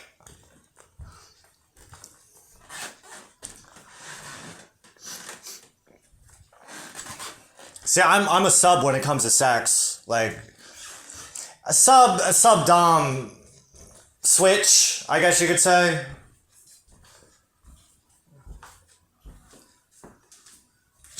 That reminds me. Miss LX. She put up a new video I want to watch. She's a dom trainer. Well, a sub and dom BDSM trainer.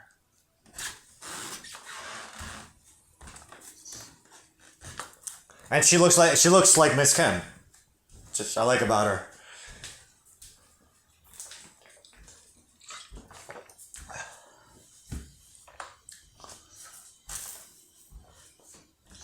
But she had this one video the other day, which actually sounded like really hot. Talking about sub and dom scenes, and she gave some examples. What was that?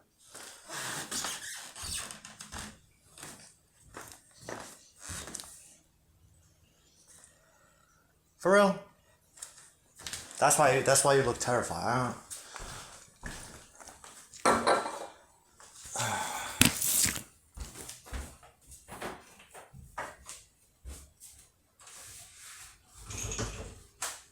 Well, you see the art the art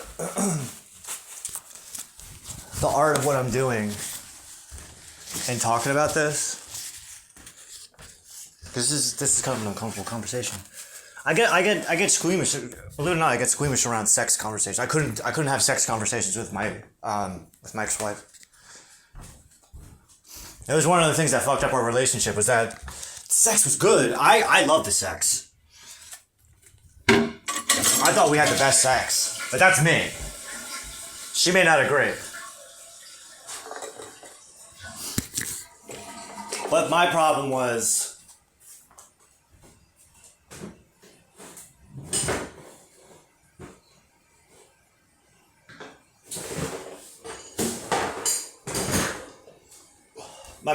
I had a lot of sexual insecurities.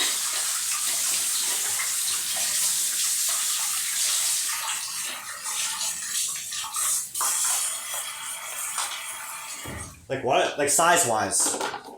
Size-wise.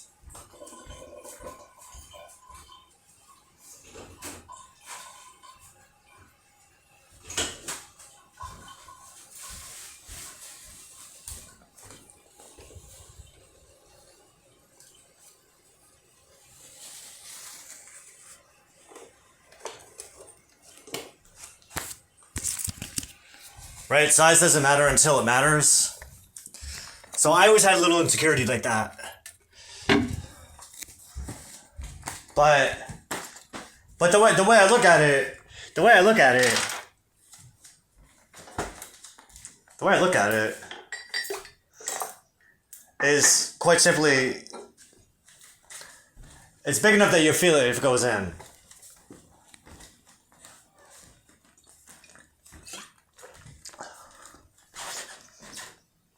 Especially past a certain size. Like, I got a thing for petite girls, so the way my lord, the way you explain it to me is that it's the perfect fit for a petite girl. I believe that. I love it.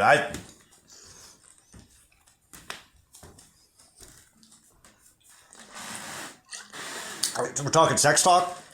Well, I jerk off while I look in the mirror. I look at myself in the mirror while I jerk off.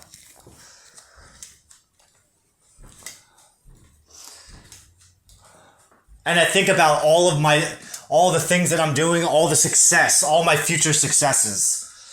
All of my future successes while I'm doing it too. Sex magic. It's a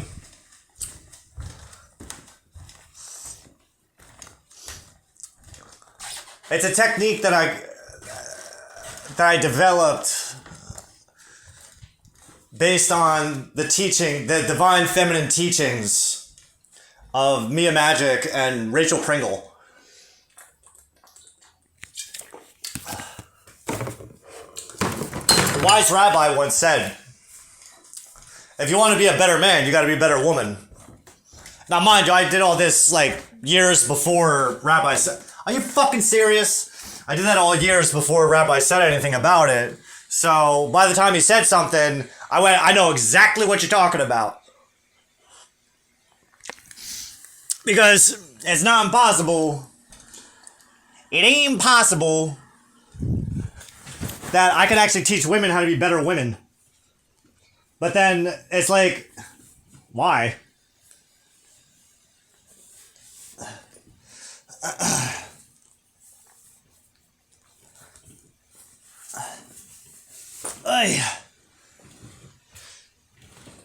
Why teach women how to be better women when women are fine? It's the men that need to be like retrained how to be men. The rabbi for non-Jews. Well, yeah, that's a big thing. 'Cause God gets into sex a lot. And Torah is all about sex. Which I think is something that like a lot of people overlook. Especially the people that go out of their way to try to demonize the Bible and God. Oh boy, that's hot. That's spicy. It's not spicy. It's hot. It's just fucking burning my mouth. But that's the thing that I think it's overlooked a lot for the people that demonize the Bible and demonize God is that the Bible's all about sex. I mean, no, it is.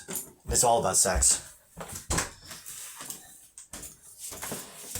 Abraham and Sarah, come on, you coming out? Come on. Alright. Abraham and Sarah, their story's all about sex. Isaac and Rebecca, they're definitely about sex. How do I know? Well, there's a lot of spicy stuff going on in Genesis. Because there's a point where Abraham and Sarah are separated.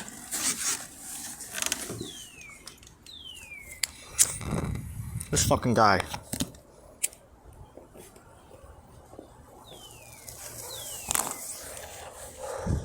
There's a point where Abraham and Sarah, they have to separate because they have to pretend to be brother and sister. They don't have to, but it was Abraham's idea. They're role-playing. They were role-playing to be brother and sister for a particular reason, but word got around. But they actually, well, that's the thing, is that they were brother and sister.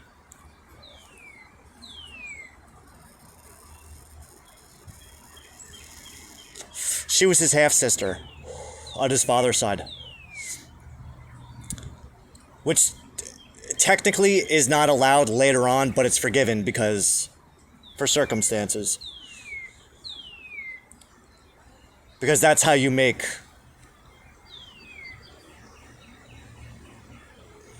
a chosen one. So, which was Isaac.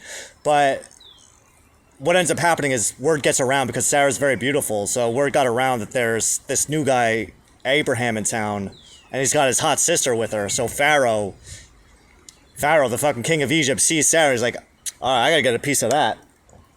So, but every time he tries to touch her, or every time he tries to engage, some kind of mishap, some kind of zany mishap happens until finally it comes out and Pharaoh finds out that they were husband and wife the whole time. He's like, what the fuck? Why the hell did you tell me that she was your sister? So he kicks them out.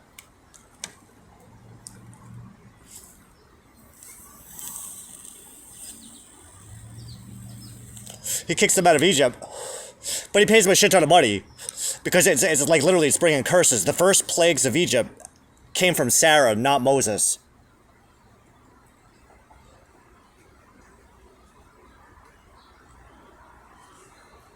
God's been picking on Egypt since the beginning. But there's backstory to Pharaoh, so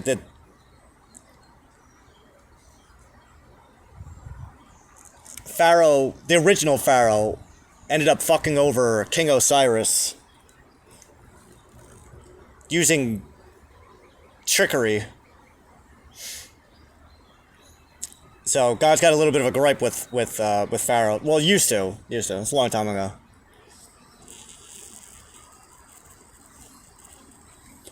But then, once we get into the story of Isaac and Rebekah, they did the same thing, where they went to a town. They actually went to the same town that Abraham and Sarah went to, and they did the same thing. They pretended to be brother and sister. And the king of the city, the king of the town, knew that they were was under the impression that they were brother and sister. He knew of their reputation. But one day he was looking out his back window and he saw them making out in an alleyway. Well, the exact wording is, he looked out his window and saw Isaac fondling his wife.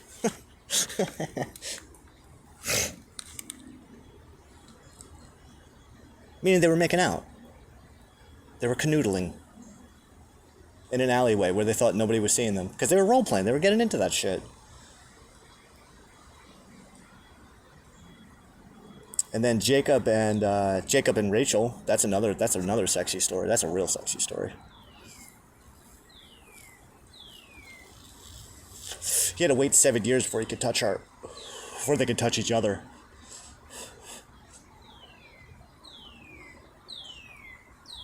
And then the day that he thought he was marrying her, he got tricked into marrying her sister instead. Identity theft. It's the first documented case of identity theft. Well, at least in Torah. And then he married Rachel afterwards. But they had the best sex, and God hooked Jacob up. God hooked Jacob up big time. Because he closed up, and he did this for Jacob, he did this for Abraham and Isaac too. He closes up the womb of the wives so that they could just get it on. All day, day. Because Jacob had a lot of sex with Rachel. They were... But it was to make up for the fact that they had to go through so much bullshit to be together. Because Jacob loved Rachel more than anything else. That's why Joseph was his favorite.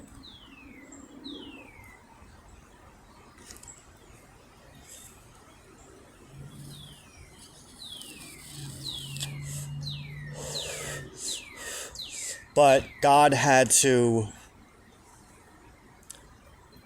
pull the strings so that Jacob would get tricked into marrying Leah first, thinking that she was Rachel, because he knew that if Jacob married Rachel first, that he would never have married Leah on his own. And for the sake of events that haven't yet happened, he had to marry Leia first so that he can have the other kids. Because technically Joseph was going to be his only child. He only planned for just...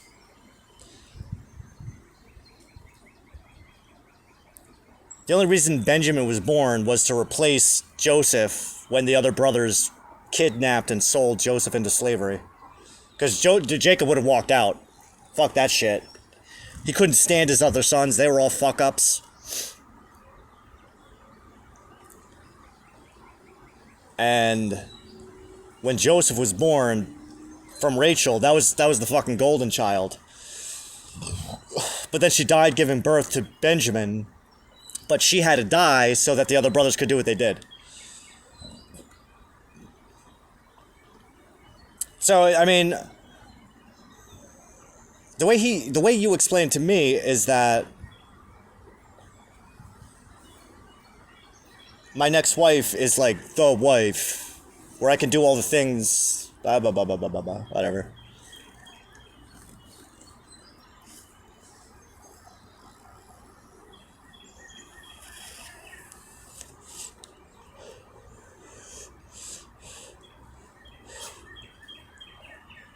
Well, what you're telling me is that my next wife, I'm her personal Jesus Christ. Your own personal Jesus. It's kind of hot.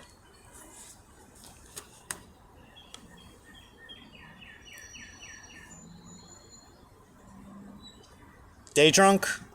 How you feeling? How's that beer feeling? It's feeling good. It's feeling really good. I'm gonna tell you that. I don't drink very often. I couldn't even tell you the last time I drank. Well, I had a glass of wine at the beginning of the week, but it was like a little fucking glass that big.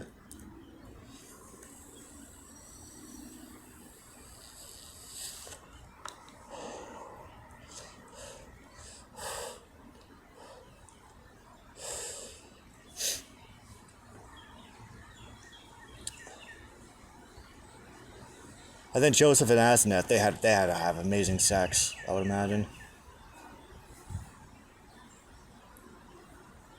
Moses didn't have too much of a sex life. Although he didn't not have a sex life. It doesn't really get too much into his. You know, he has 2 sons, but Exodus doesn't really focus on his relationship with his wife too much. She's kind of more of a side character. I wonder why that is. Because what he was doing was more important. He didn't get to enjoy his marriage because of the mission he was on. And same thing with Jesus, Rabbi Jesus, with Mary.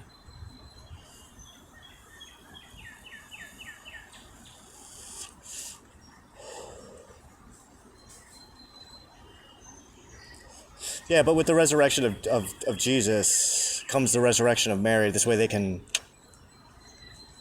catch up on all that shit they never got to do because of the whole dying thing.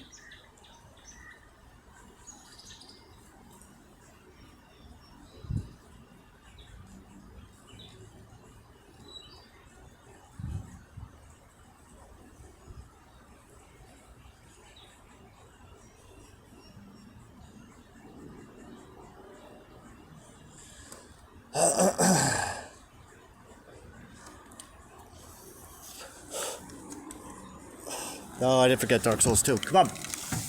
Come on.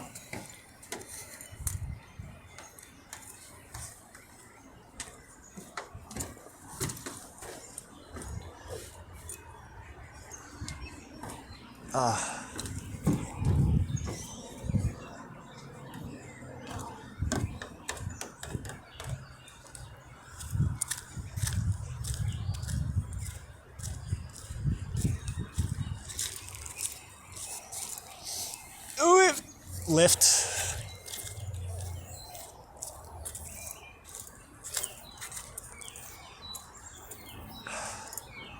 It's hot.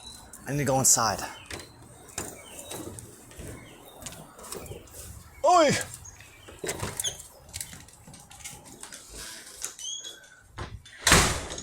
Oi!